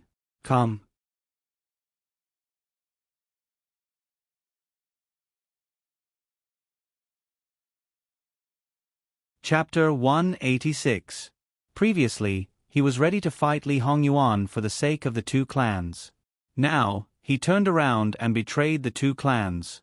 It should be known that regardless of whether it was harboring or assisting, as long as it was related to the remnants of the previous dynasty, regardless of the number of remnants, even if there was only a little child left in the direct bloodline, it was already a crime of treason. It was enough to implicate 9 generations of the clan. In this way, how should one describe Min Yuhan? Should one say that he was heartless to the point that he didn't recognize his own family and was inhumane? Or should one say that he had deep feelings for his past love and that he placed righteousness before family after a sudden awakening? He once chose loyalty and filial piety, and now he chose friendship. It seemed good, but in fact, it was both wrong.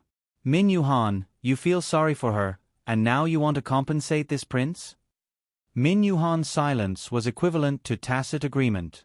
Li Hongyuan sneered, "You and that despicable and shameless villain who stole your fiancée are essentially the same. He killed her and then regretted it. He thought that he was infatuated with her for more than 20 years, and he didn't even ask if the dead person wanted it. Then, he tried his best to make it up to this prince. As long as this prince didn't covet the throne, it was as if he had forgotten that this prince's birth represented inauspiciousness. Even if he poked a hole in the sky, he would still take care of it.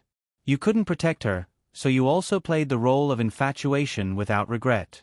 Similarly, have you asked if she wanted it? However, she is a dead person. If you want to ask, then you have to follow her down. Unfortunately, You are all greedy for the mortal world and are not infatuated enough to accompany her. You only live according to your wishes. Now that you know that her death has a lot to do with you, you are ready to blame it on this prince. She is a dead person, but this prince is still alive. Have you asked if this prince needed it? When this prince had no power, no status, and even his life was guaranteed, his compensation could only give this prince these things, so I accepted it. What about you? Do you think this prince needs you? After knowing what you've done, will you still be allowed to live freely? Min Yuhan, what gave you such an understanding? As she spoke, the mockery in her eyes was simply too obvious. At the beginning, Min Yuhan wanted to refute. How could he be the same as that person? However, when he finished listening, he was speechless. Even though his heart was burning with pain, he felt more and more that he was the same as that person. He was full of confidence and wanted to help, but he thought too highly of himself. Since this child knew his whereabouts and his plan was destroyed just as it started, it was obvious that the power in his hands was not weak. From this short contact, he understood that he was definitely not a kind person. Now that he knew the source, it was only a matter of time before he wanted to investigate the matter of the remnants of the previous dynasty. He looked like a big joke. Min Yuhan, who had just regained her energy, was dispirited again. After a moment of silence, she said, "That's good too. I can go see your mother sooner. You don't care about Pei clan and Min clan anymore?" "I don't care. I can't care. It's not up to me to care. All these years, I have only used the surname of Min. They expected better from me and scolded me for indulging in love all day. I really don't have the heart to do anything." What Min Yuhan didn't say was that perhaps the Min and Pei families had a close relationship through marriage for generations. There were many officials in the Min family, but there were very few who reached the third rank and above.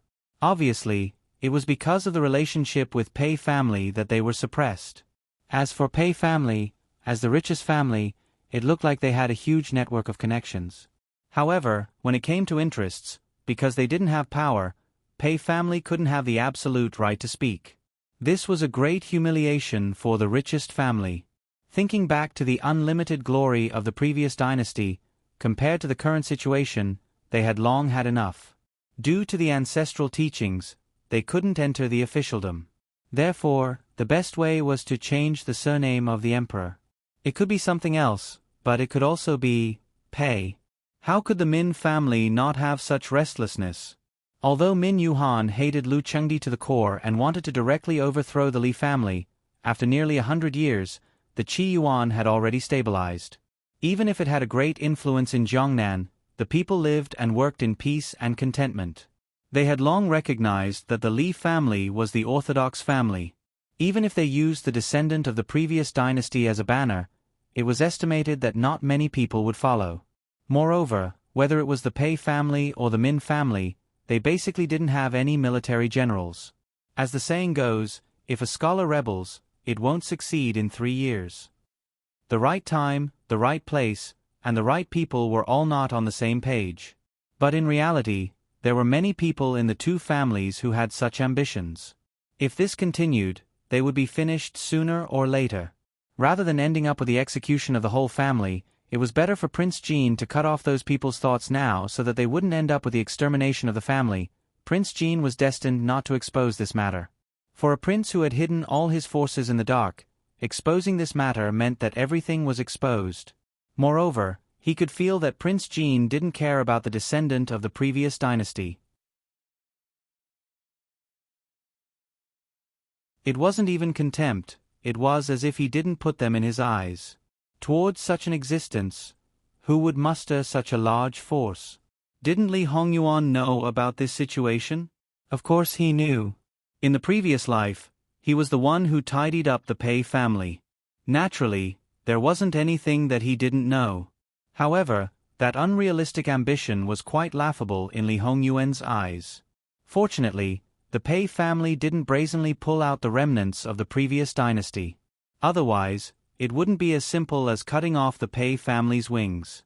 It was a trivial connection, a rebellion. If it wasn't exposed, it could still be hidden, but if it was exposed, it would only lead to death.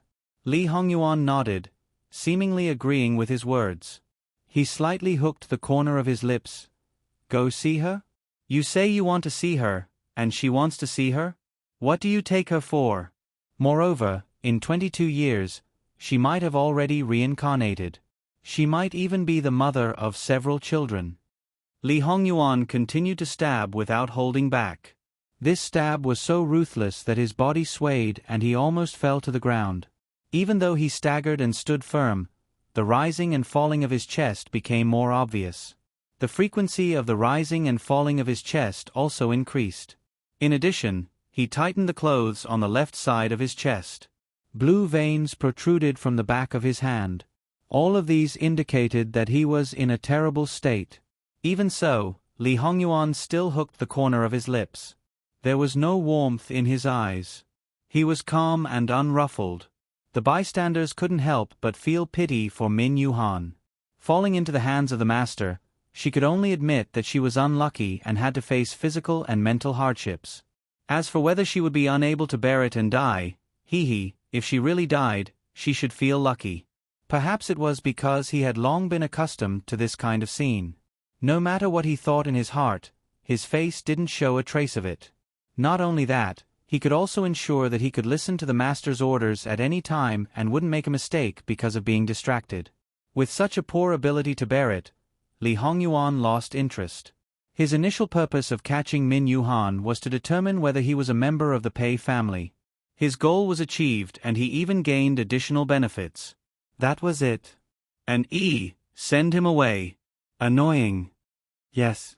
Because they weren't inside the imperial residence, there weren't many guards guarding the place. It wasn't difficult to get people in, and it wasn't difficult to send them away. They didn't even need to wait until nighttime. The carriage with the symbol of Jin Qin Wang Fu swaggered around and no one would question it. During this period, Min Yuhan's chaotic and blank mind cleared up a little. Li Hongyuan still kept his life and sent him away. Then he probably knew Li Hongyuan's intention. When they reached a place far enough away, An Yi gave Min Yuhan some banknotes and some broken silver, enough for him to return to Jiangnan. Does Wang Ye have any specific instructions? Although An Yi came out with him, he still couldn't help but ask. After all, the other party was his subordinate. Even if there were no clear instructions, he should be able to guess some of the master's thoughts. This was an essential skill for every subordinate. Master's thoughts have always been unpredictable. The specific matters will have to be handled by Mr. himself. What was the most annoying? It was this kind of thing without a goal. He couldn't estimate to what extent he had to do it, just like that, whatever. I understand. Min Yuhan accepted this statement indifferently. For him, it was better if there were no instructions. Then, he could do everything that he thought was beneficial to Jin Wangfu. Because when he was completely not recognized and not accepted, naturally there wouldn't be that kind of arbitrary situation where, I'm doing it for your own good, without considering other factors. That was something that really overflowed with Li Hongyuan. An Yi nodded and left without saying anything. Min Yuhan looked at the carriage that was getting farther and farther away.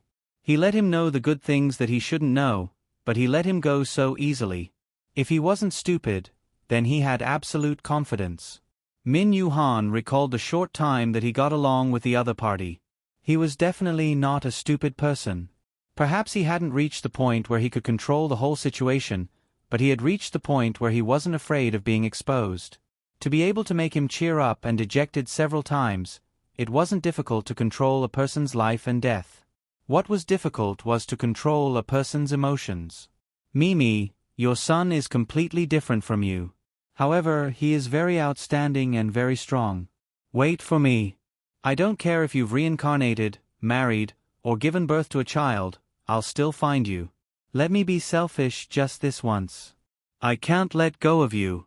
But for this matter, whether you agree or not, I'll persist. In the future, before I do anything else, I'll ask for your opinion. Maybe at that time, he will become our son. Min Yuhan revealed a shallow smile. He was walking towards an unknown road. Perhaps it would be full of thorns, and perhaps in the end, he would be deserted. But it didn't matter. He didn't care anymore. Li Hongyuan dealt with the information gathered from other places and seemed a little bored. Immediately send the things to the Ruan family. Oh, yes. Shouldn't sending heads be done at night? It was broad daylight. Did Master not find it troublesome? However, shadow guards never had a sense of self. Their master's words were their first will. The Ruan family was now in a chaotic period. Lord Ruan, who had always been successful in the court, was helpless in the face of his daughters-in-law's coercion. It was said that a woman should treat her husband as her god. However, at this time, his son was useless.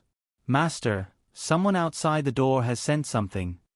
Lord Ruan, who was in a terrible fix, needed something to divert his attention. He felt that this was the right time. What is it? Bring it in. When a wooden box was carried in, Madame Ruan, whose eyes were red and swollen from crying, was inexplicably flustered. Digression: https://www.bicon.com/11/11807/6653189.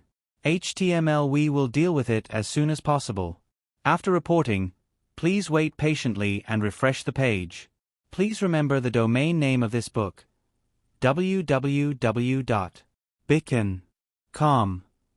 Bicon. Mobile version reading website. Bicon.com. You're tuning in to the Narrate and Escape YouTube channel. Don't forget to subscribe and join us on this journey to catch the most captivating stories.